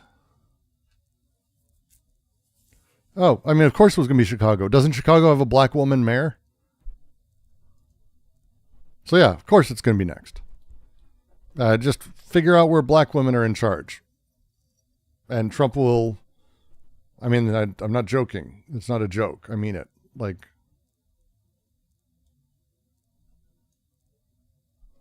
that's what he's going to do. That's what he does. It's great. What an awful fucking thing. Who is live right now? Where can I send you guys? Not to any debate channels. That's for goddamn sure. Maybe no one's live. Let's find out. Political Punks up. I might send you there. That's a good channel. Let me see. There's me. And hey, Rezzy's live. Rezzy would be good. I can send you guys to Rezzy. Can you all guys all be very kind and give some love? He's going over the Destiny thing, which is just... Man, I'm glad I never did drama shit, because what a fucking world that shit is. Just a fucking weird fucking place the internet can be. Well, with that, I'm going to say, thank all of you. If you want to join us, feel free to jump into Discord, discord.gg/DGQC. Would love that. It's always welcome. You're always welcome. We'd love to have you there, unless we ban you, Pashy, but hey, that's the way it kind of works. And we still love you, Pashy, but you know. Support the channel. Patreon's one of the best ways to do it. Patreon.com/DGQC. And of course, as always, Chicago's mayor's a black guy now? Wait, what happened to, what's her name? Oh, Brandon Johnson. Oh, that's right. He did come in. What happened to what's her name? Fuck. When did he get elected? When the fuck did this happen? It was Lightfoot, right? Yeah. I don't even... Dude, Chicago politics. Fuck me. Like, I don't even know. It's like I said, it's another fucking country.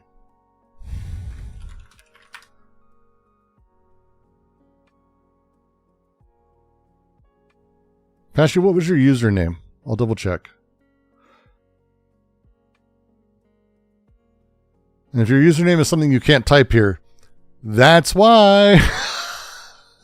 It was just Pashy. Okay, I'll take a look. One sec. When did Lightfoot get out of there? She was there until May 15th, 2023. And then he was brought in. So, okay, I missed that. There we go. Still black guy in charge. So, I mean, you could pick a lot of other places. Chicago's not even that dangerous as far as shit goes. Not really. Like, south side of Chicago, but again, that's not even... I'm not even sure that he can just take over multiple counties. Like, that's... I honest to God, this is where it's like, at what point does it become more than what it is? One of the best videos I saw on this, I posted, and I will post again. I will go over it probably tomorrow at some point. The guy going over the Clive and Bundy thing. And he said, hey, you know what you do? You need to get comfortable with guns being at protests. And he's right. He's right, by the way. You absolutely need to be comfortable with guns at protests, and people need to start carrying them. Because do you know why the right wing gets their way? He has a great phrase that I think is important.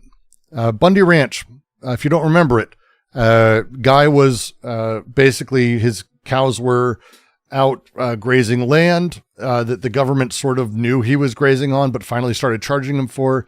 It's a long story. I don't really side with the government on this one, although he is a piece of shit, so it's a long story.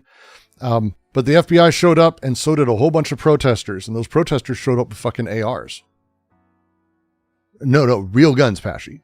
They showed up with ARs, and they stood there, and the FBI were threatening them, and they fucking stood there with with guns, like lots of them. And the FBI didn't do anything. They didn't shoot, and they wouldn't. Because it's one of those things, and it's the way he puts it, it is actually really easy to pay someone and find someone who's willing to kill for a paycheck. It is very difficult to find someone who's willing to die for one. Very difficult. And I think that's the thing we've got to start getting used to. Thank you, Chris Crypto. That's the thing we have to get used to. Let me see if I can find the video. Maybe we'll watch it real quick. Because I know a lot of people, I think it's still one of my favorite videos I've seen on this. And it's from a right-winger who, a pseudo-left-winger? I don't even know. I shouldn't say that. Like, 2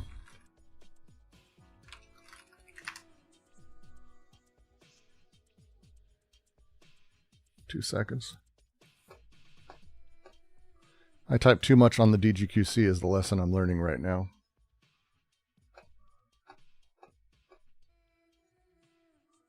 Good Lord, I typed way too much.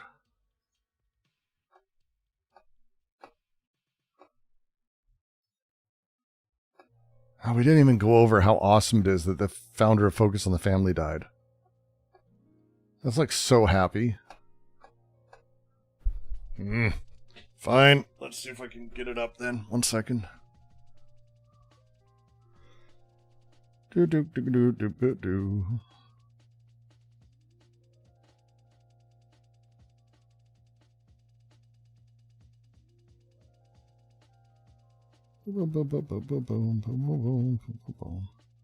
There. Then we will watch it. It's sending. 1 second. All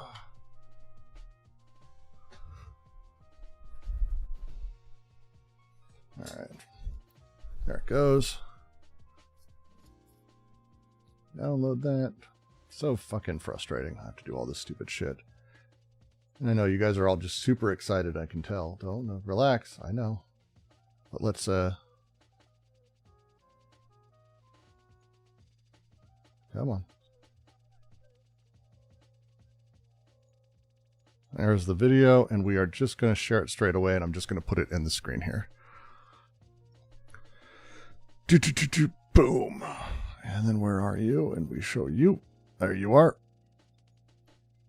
This guy, this is the correct take from here out. No more unarmed protests. And it's a thing I think I'm just going to agree with.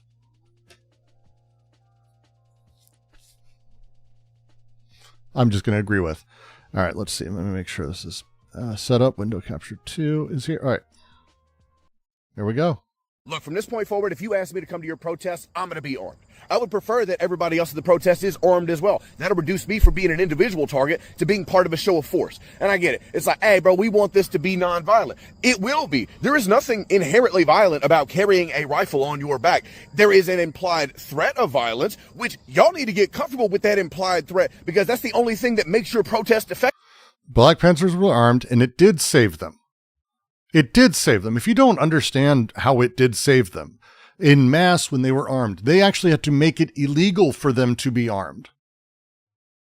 And they had to make it illegal for them to be armed. And as they stopped having enough people, yes, if only 2 or 3 people show up with guns, yeah, that's a problem. That's his point. He doesn't want to be an individual target. You need to be a show of force. And a show of force, you will not.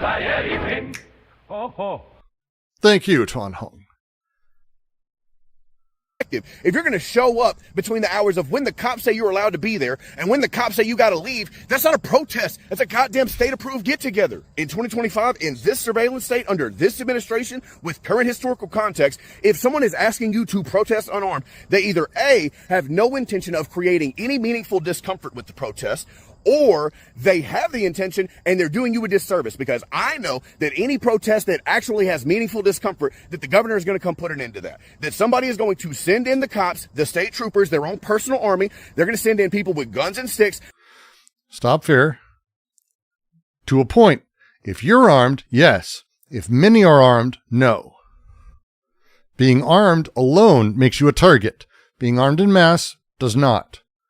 Because again, one guy, they shoot and kill a guy.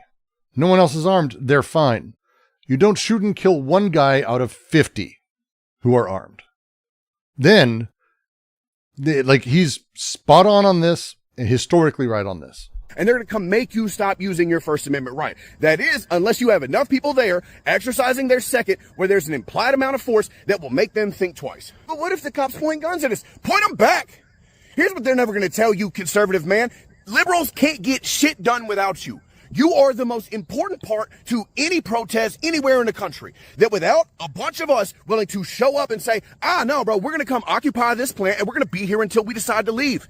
Unless y'all actually want to pop this off. Y'all remember the Bundy Ranch? I think it was back in 2013, 2014. Ultimately, there was a rancher, Clive Bundy. The federal government said that he owed them a bunch of money because his cows had been out grazing on land that the federal government had never tried to actually fence off, prevent animals from getting onto.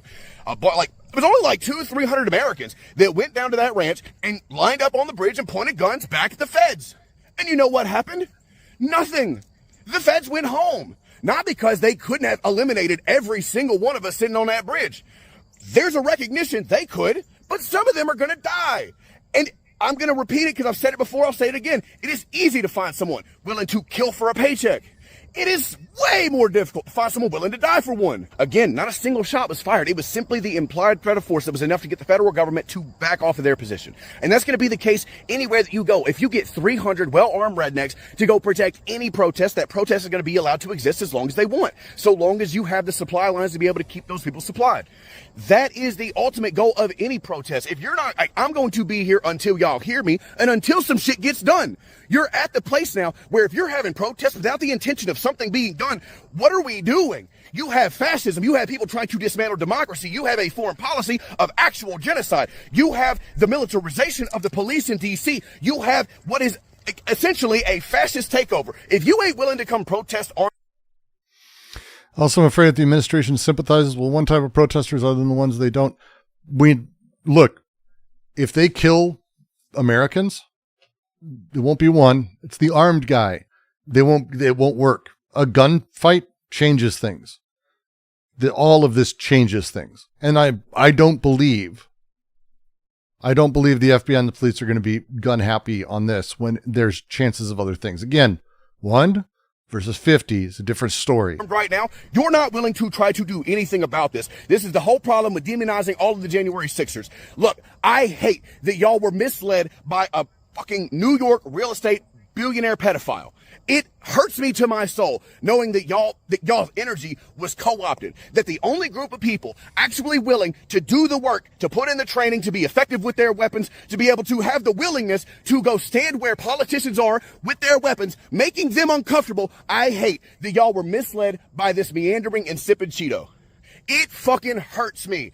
But we need that energy. Y'all are the most vital part to us getting anything done in this motherfucker. That's what the liberal will never admit to you, anti-authority conservative man, that without you, all of their flowery ideals don't mean shit. Until you're willing to defend your rights with the second you don't actually have any, at least the implied threat of force, y'all won't even show up and pretend like you're willing to fight. Why would I ever take you seriously if you come out and actively admit, violence isn't really on the table for us, with people who have openly admitted we're going to do violence on you the moment that we get the word.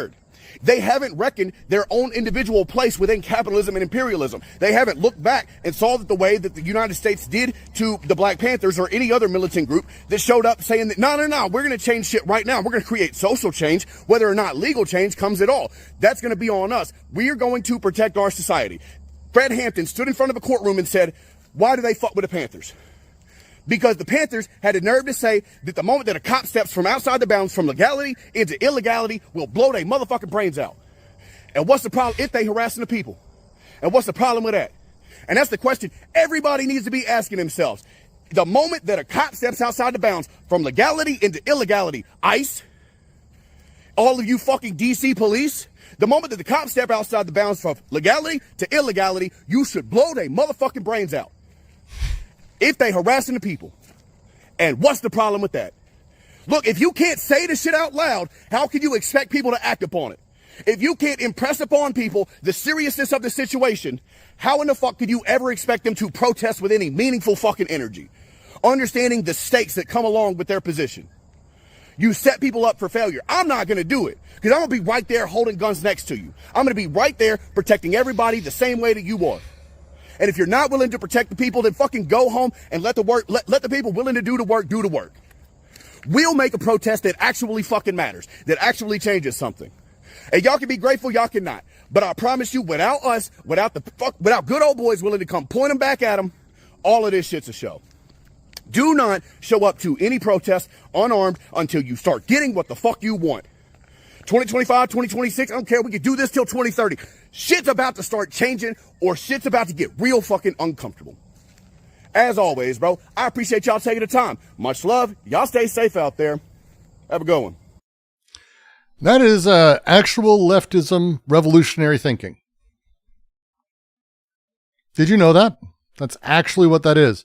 Here is this guy who's, and I know it was a joke, the redneck good old boy, white guy, covered in tats in a trailer park area, quoting Fred Hampton correctly. That's good shit. This is good shit. This is revolution. This is the shit. I agree with the concept. A lot of states made open carry illegal because of the Black Panthers. Will never just be arrested afterwards one by one? No, because they have guns. Again. Okay. You know what? Prove me wrong. Here's what I would need to be proven wrong on this. Find me protests in the last 40 years where a whole bunch of people had guns and they got arrested for having guns.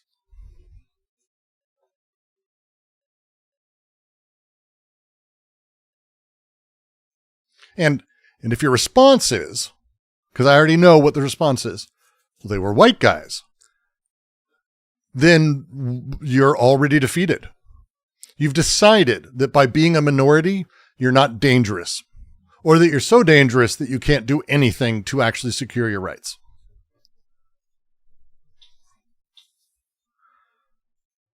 Recording and posting it online is still a big useful thing, and it helps public who weren't there.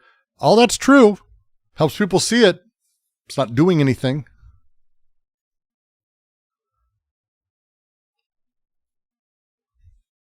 Solidarity is the big deal. Being scared of shit, turning away from it. Well, look, that I just don't want to, I can't stand with the Panthers. Don't be that person. I have, and I know a handful of you have made comments about people who on the left who show up with guns to these rallies, that they are instigators or causing trouble.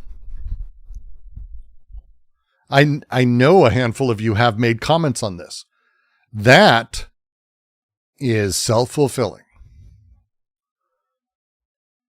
His point when he says it, and it's, there's 2 points. One, I love his the way he talks to the Gen Sixers, I actually consider to be fucking, I fell in love with this man because that's the right, and I've talked about this, the revolutionary energy they had was co-opted and made impotent. That's January 6th is the impotent revolution. It's amazing to watch, but they were angry. They wanted change. They got taken. They're not always, there's a lot more complexity there, but I love that energy. But there's a line he has. There's a recognition they could, but some of them are going to die. And I'm going to repeat it because I've said it before. I'll say it again. It is easy to find someone willing to kill for a paycheck. It is way more difficult to find someone willing to die for one. Again, not a single shot was fired. It was simply the implied threat of force that was enough to get the federal government to back off of their position. It's actually true, too. Not saying you should be violent. There has to be an implicit threat. Well, I mean, I actually believe you shouldn't be violent. That's the whole point of having the gun. So, I'm not a Second Amendment nutcase. I'm not anti-gun either. I'm not pro-gun either. I don't see them that way. I don't think of them as a part of my personality. The need to defend yourself and others and those you love is implicit to being a human. But it's defending. And it's not defending their feelings. Do that.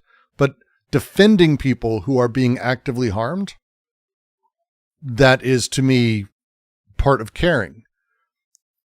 And you deal with it, you accept it, and you don't ask for violence. No one should enjoy violence. You should never be happy that you got to use the gun. You should never look forward to it. But you should be aware that if you don't, you will be taken away. You will be dispersed. You will be pepper sprayed. You will be shot upon. You will be fired upon. And you will end up doing nothing and just continually push back, push back, push back, push back. I'm not saying not to love guns, Yock. Don't get me wrong. I'm saying, just letting you know my position. You should not go trying to find violence. Ever. It's like the big thing they teach you when you go through firearms training is only point it at something you want to die and never point it at something unless you're ready to use it. It is not an enjoyable thing. It's not a happy thing. There's one of the best ever fucking of all things. One of the best sort of, I don't know how to put it, demonstrations of the ways to handle firearms is The Simpsons. Of all fucking things, I know. There's the episode where Homer becomes a gun guy and he goes to his NRA meeting. They have it in the house. They end up throwing him out because he's lax with it. Like, and that's not what you should be. They are serious fucking things. You do not fuck with them, but they are real. They're there and they're useful for very specific things. Homer Gets a Gun is, I think, a fantastic sort of an illiberal, weird take on gun ownership that I always really appreciated. If you tell a bunch of people with no gun experience to bring guns, they will just hurt themselves or others. Then don't, okay. Everyone here, and I mean this, should immediately find a gun range and go take classes. Don't buy a gun. Do not buy a gun. Go take classes. Learn how to use it. Learn how to be comfortable with it. Don't buy one. Learn how to use it. I'm not advocating for anyone to buy a gun illegally. Untrained people have firearms all the time. Sure, you should be good at it, using it. You should have firearm discipline. You should have trigger discipline. You should have discipline around using it. Serious. I'm obviously not advocating for people to just go out, buy a gun and run around with it. But I'll be more explicit, which is fair. Find a firearm range that does training and go. The Socialist Rifle Association, which is a thing. It's not the NRA, it's the SRA. They're actually really great. It's not the DSA. The SRA has a lot of chapters everywhere. Look online, find a local one, or someone who's wanting to start a local one. They're very kind, they're very open, and they will help you get comfortable and actually guide you properly. But it is a thing that if you are ever going to be going to a protest, it's a thing you need to start getting used to. My money is within the next 6 months to a year, we're going to be at the point where it's going to be necessary. I think this guy is prophetic, and it's horrifying to me.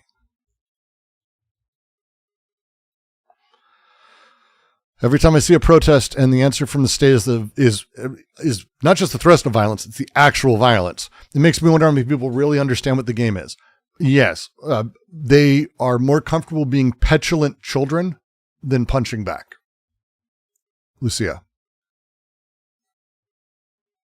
That's the deal. That's the deal. They're more comfortable being petulant and hoping they get their way, because probably that's their personality.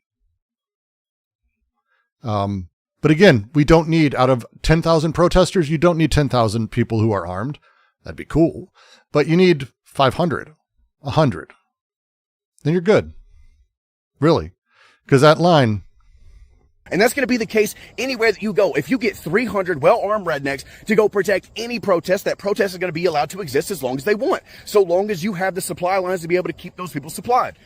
That is the ultimate goal of any protest. If you're not, I'm going to be here until y'all hear me and until some shit gets done. You're at the place now where if you're having protests without the intention of something being done, what are we doing? What are we doing?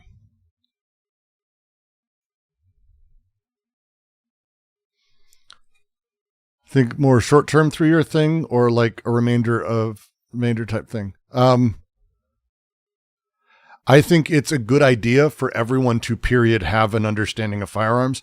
The challenge we have in America, but I think globally too, but certainly in America, firearms are horrifying things of violence. And my first major exposure to them was not a good day of my life. And it has issues, but I'm not alone in that. People associate firearms with these horrifying things. On the other side of things are people who it's part of the culture of their life. They're gun people or their family's gun people. And very often those people, not like this guy, I appreciate this guy. I have other friends who are gun people, but most people who are gun people kind of fucked up people, and they kind of suck as humans. They're kind of bad people. They're like lunatics in a lot of different ways. And that thing that they're doing by making firearms part of their identity, it does the same thing as like, let's say you have a farm and you go buy a big ass truck. Are you now a big ass truck guy? Because those guys suck, right?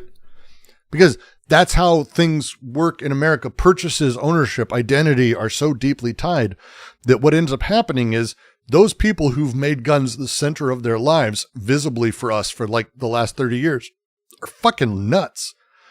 And so I don't want to be like them. I don't want to be like them. And so people adhere to nonviolence.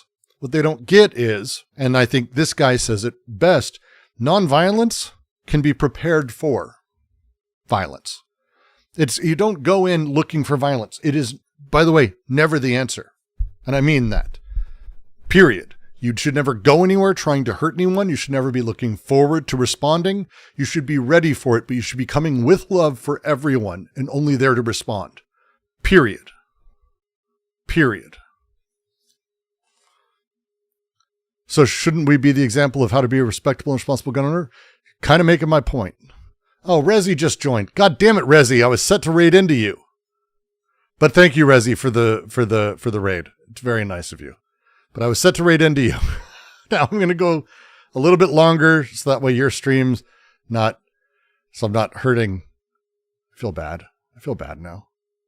Because I'm like, oh no, I'm going to run away somewhere else. God damn it, Rezi. But thank you.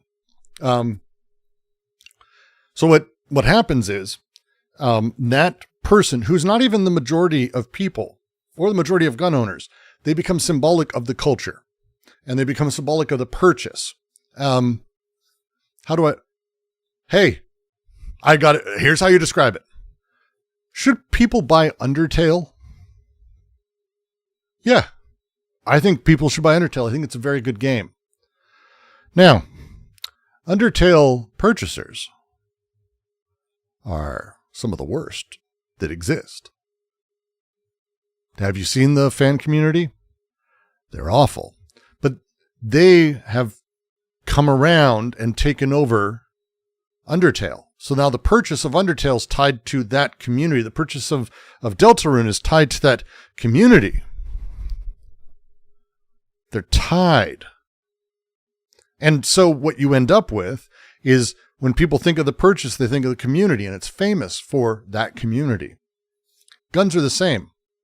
I think Undertale's a fantastic little game. I think it's incredibly creative, and I bought it for my son. I think it's wonderful.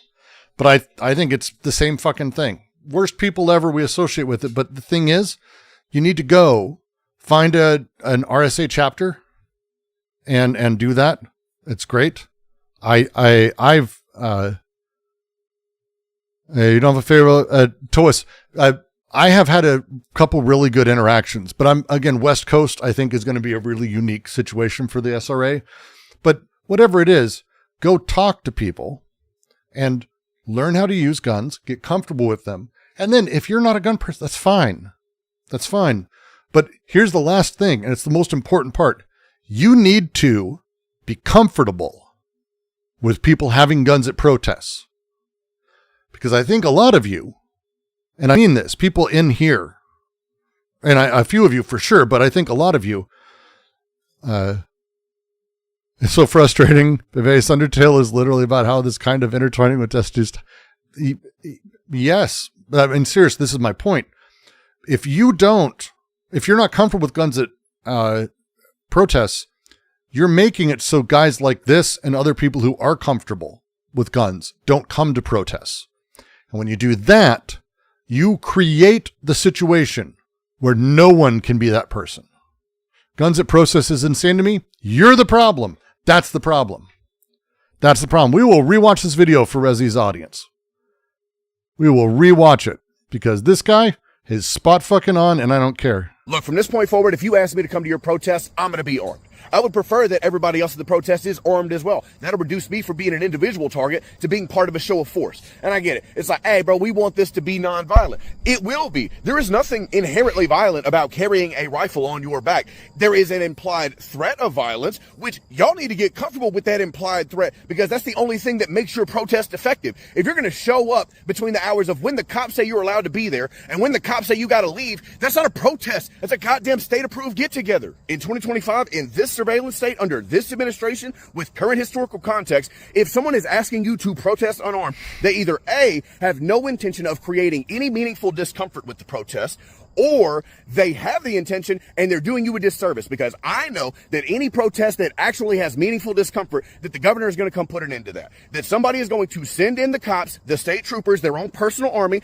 They're going to send in people with guns and sticks, and they're going to come make you stop using your First Amendment right. That is, unless you have enough people there exercising their second, where there's an implied amount of force that will make them think twice. But what if the cops point guns at us? Why not come with unloaded guns? Serious, you're really doing the thing right now, buddy. Hey, why not just not do a protest then? Oh no, Anthro, this is a leftist. This is a true leftist. This is such a leftist that he sees what happened on January 6th like I do, which is a horrifying impotence creation of revolutionary energy steered towards the wrong ends. He's absolutely spot on. Point them back. Here's what they're never going to tell you. The governor is going to come put an end to that. That somebody is going to send in the cops, the state troopers, their own personal army. They're going to send in people with guns and sticks, and they're going to come make you stop using your First Amendment right. That is, unless you have enough people there exercising their second, where there's an implied amount of force that will make them think twice. But what if the cops point guns at us? Point them back. And I'll tell you right now, the reason you bring loaded guns, so you can use them if you need to. Because they will. They will. They will. Here's what they're never going to tell you, conservative man. Liberals can't get shit done without you. You are the most important part to any protest anywhere in the country. Anthro, don't worry. It's getting there. Like, think about this. Here we are, right here. We're streaming. I got 145, 150 people. We're leftistish, whatever fuck channel. We are an anti setup channel, whatever the reactionary position is. And we're watching this guy's video that went pretty viral on TikTok, to be frank. This conversation's happening, especially now that he's talking about invading Chicago. Like, this is real. What's happened is, over the last 50 years, the way that guns and resistance has been portrayed has been as right-wing gun nutcases and lone shooters. And it's completely ruined what guns really are really meant for, which is self-protection and protection of those you love.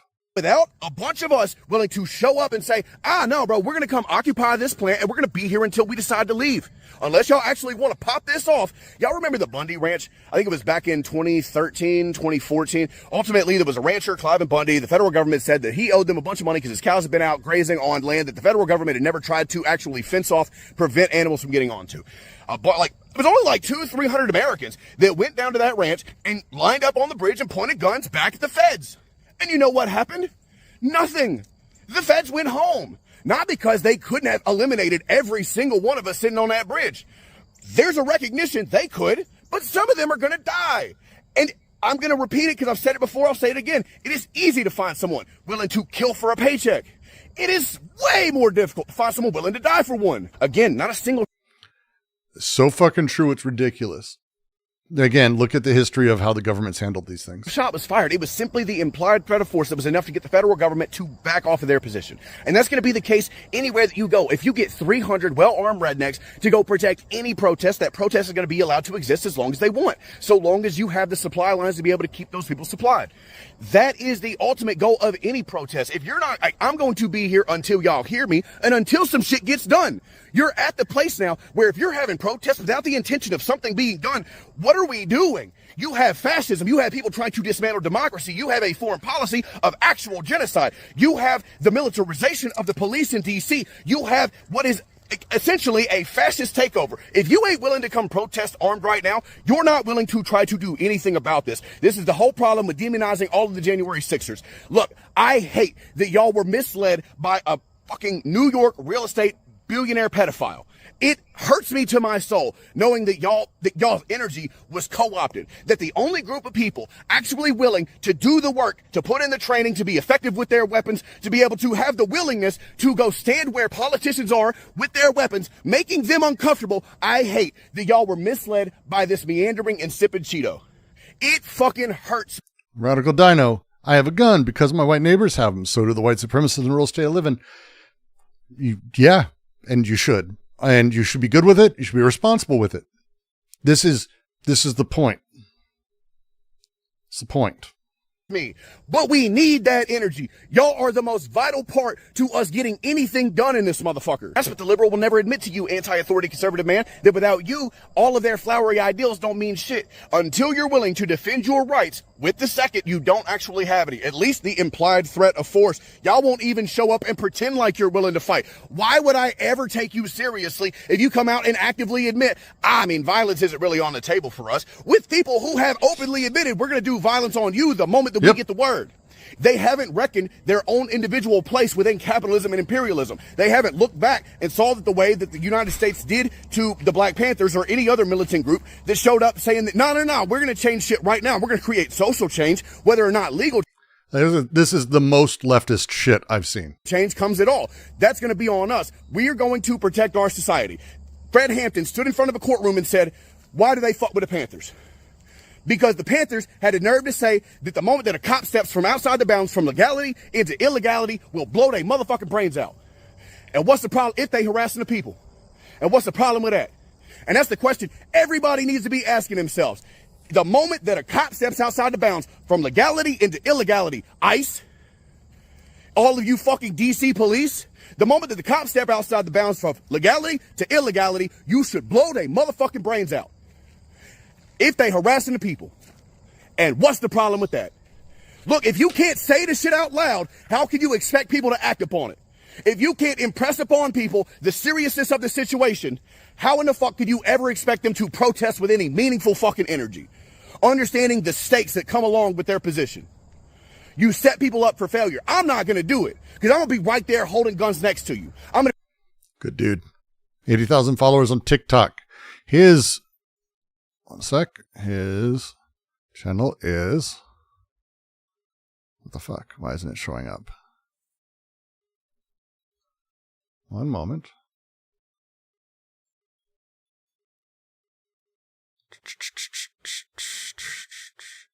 Weird. Why isn't it showing up? That's very strange.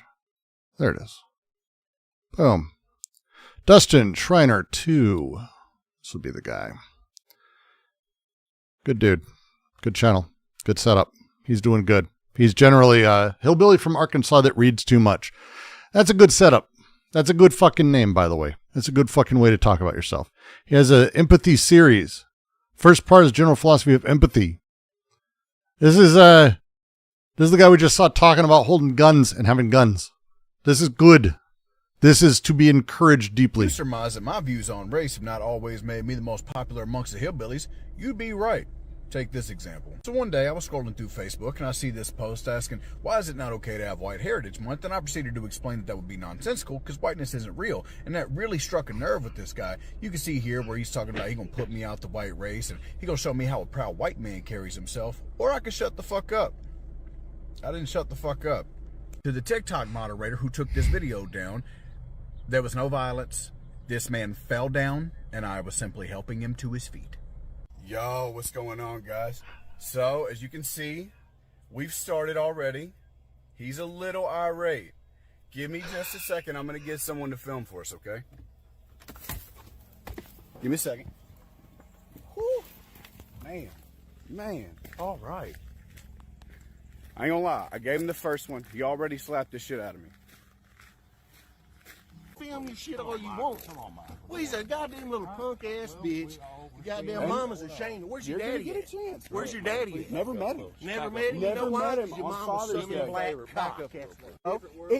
Back in the day, racist cocksuckers ran this shit, but they don't no more. Now we run this shit. Now. This guy's amazing. That's why you don't see me on TikTok debating. This guy's amazing. I fucking love him. He's great. All of his videos very solid. He knows his shit and he's very, very on top of it. I need to reach out to him. I'm a fan. Yo, let me explain how it is that I arrived at my position on the police, lest you think I would just be out here repeating talking points. So I came from a tiny little town called Glen Rose, Arkansas. It's located right on the line of Hot Spring County and Saline County. Actually, calling it a town is taking liberties with the word town. It's the woods. And there's a school and there's a gas station. That's it. There's no parks, community centers, businesses, economic opportunities. We got trees, we got meth, we got violent crime, we got property crime, we got about a shit ton. It's fucking lawless. And the result of this lawlessness is a heightened police presence. They stay in our woods, they stay on our roads, they stay at the gas station, waiting, lurking. Despite this, there's been no meaningful decline in meth, property crime, or violent crime. What it has resulted in is hundreds of thousands of dollars in extra taxes being levied upon my community by the police that are supposed to be there to help them. You know how black people be telling y'all that even though the police are always in their neighborhoods, they don't be solving no crime, they just be writing a bunch of tickets? That's because they're there to make money, and nobody gonna complain if they out there making their money off of black people. But where I'm from, it ain't no black people. But they're still obligated to make money off of somebody. They got to justify their salaries. They got to cover their gas running up and down the road, pay for all their toys. The majority of my community lives at or below the poverty level, which makes them easy targets. We're also not a large enough voting bloc to be of any kind of consequence in the sheriff's election. That means they can harass us with impunity and not have to worry about it. They stay pulling over our children, writing petty 5 to 10 over tickets. Oh, you didn't stop at that stop sign long enough. Do I smell weed? You mind if I search? Everybody knows everybody. God forbid they had a problem with you in childhood. You're going to know about it in adulthood. I had to find that out the hard way. I dated a cop's daughter, and he proceeded to harass me relentlessly for about 2 months. I guess he got tired of watching me pick the contents of my car up out of the ditch. And I was able to discern very quickly that you could minimize your risk of interaction and increase the likelihood that you were going to get away with a warning if you would just bend a knee and kiss her ass a little bit. Yep. I do not know what it is that's inside me that can't fucking do it. You can call me stupid, you can call me stubborn, but I just fucking can't. And it led to a very toxic relationship with the police the whole time that I was living there. So that's my relationship with the police from 13 to 19. Now let's fast forward to 2014. I'm 24 years old and I'm fresh out the army. That summer we get the footage of Eric Garner being choked to death on the sidewalk in New York City for selling loose fucking cigarettes. Less than a month later, John Crawford III is murdered in Beaver Creek, Ohio. If you don't know about his murder, I suggest you look into it. Now in these two men's cases and in the tens of thousands of cases that came before and after them, the cops decided they were going to be judge, jury, and executioner. That these men did not actually have a right to a trial in front of a jury of their peers. That they did not have the right to be free from cruel and unusual punishment, that they were the ones who got to decide what constitutional freedoms you actually have. And if you don't see a problem with that, I'm not going to be able to explain it to you. When I took my oath to the Constitution, I swore to defend this country from all enemies, both foreign and domestic. And that means the whole Constitution, including the 6th and the 8th Amendment, which people like to cherry pick and pretend don't exist. But those two men had a right to trial in front of a jury of their peers. Those two men had a right to be free from cruel and unusual punishment. Every time a cop executes an American in lieu of their constitutional rights, they erode the fabric of society, and as far as I'm concerned, that makes them my enemy. Now, I'll grant you that that might be a radical position to hold, and if you can't rock with me all the way over here, I completely understand. In 2023, the Constitution and freedom are radical concepts, but I wanted to take the time and explain that this didn't happen overnight. I didn't walk straight out of Compton one day and start screaming, fuck the police. This has been building organically over the last 20 years. I've been wrestling with concepts like freedom and public safety and authority and public service and how all of these things work together to create an America that works for everybody. I also want to say thank you to everybody that rocks with me. Y'all are the ones who make me think that maybe something can change around this motherfucker. All right, Spore, let me explain to you how it's different. If you are going to a protest with guns, and that is the thing you do, and it's a nice 2 hours where you're going to stand around and then leave, correct, there's not much difference. If you're going to actually protest, where you go somewhere that you don't have a permit for, or people don't really want you there, or they want you to disperse, and you have 200, 300, 400 people who have guns, it's a very different beast. That's what he's saying. He's talking about actual protest. We don't do that in the West. Not really. Certainly not in the U.S., but we're going to start, I have a feeling. I believe we're going to start. A lot. We're going to start seeing this a lot more. We're going to start seeing it a lot more.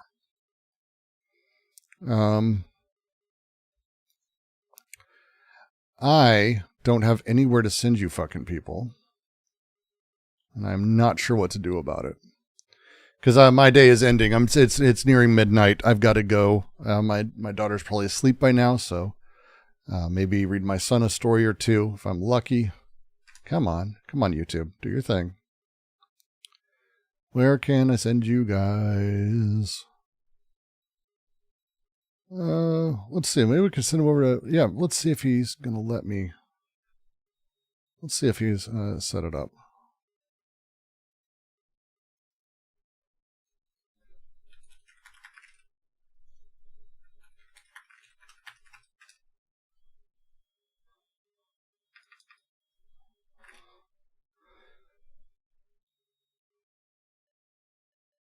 One second. I'm just going to go. Let's go. I'm just going to go over here.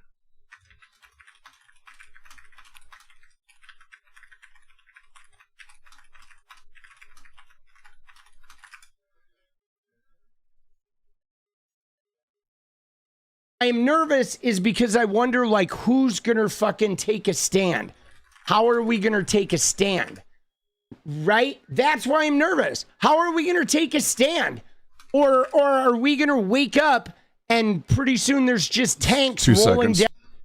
We're going to see if this guy lets me. If you don't know Political Punk, it's More not far. without armed military patrolling the fucking sidewalks.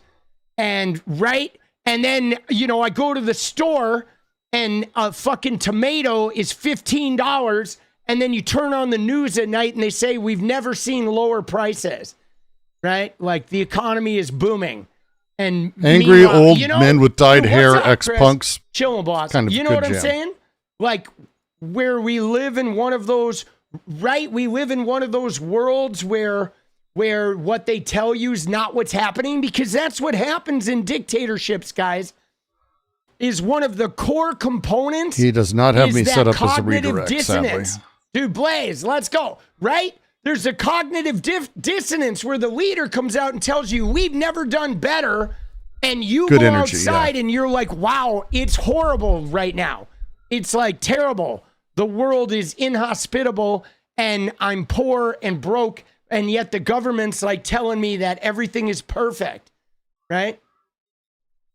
Yeah, homeless camps are being, right? You're going to see like trucks driving by with a bunch of immigrants packed in the back, all chained up and shit. Ooh. Dude, it's a little nerve-wracking, guys, isn't it? It's because I wonder who's going to stand up, right? We got to see who's going to stand up. It better be Pritzker, okay? I feel like Mamdani would also make a stand, right? But Pritzker needs to make a stand, bro. If he tries this, sending the military, I'm just going to send him. I'm going to send him a super shit. chat. Like, come on, man. I mean, dude, he's great. He's someone great. other than Newsom, dude. Newsom, don't count Newsom out. Let's go, baby.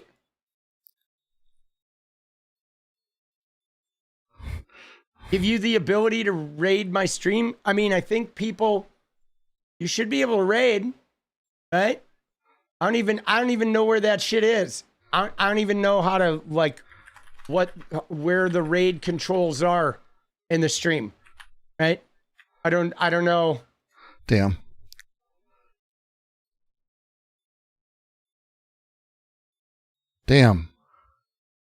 I have no idea how raids are. Damn. I want to send you guys to him too.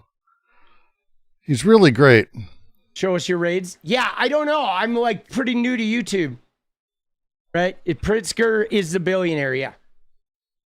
Newsom is an elitist. Middle America will not vote for him. Well, dude, I mean, dude, I'm just going to post a link. You guys are just going to go there and say, hello from the QC. I mean, he's not any more elitist than Donald Trump is. I mean, everyone had said, try heading over there. Right? Go, go, go. You know Start what I'm leaving saying? me en masse. I'm going to be shutting down the stream here. I mean, come on. Yeah, dude. Like, look at this. You know what I'm saying?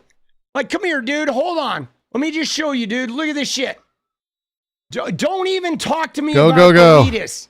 Links right? there. What the fuck is this, bro? Are you shitting me? Are you shitting me? Woke grandma, let's go. Go, go, go. Right? Dude, what are we living in? What, you know? What the fuck is this, bro?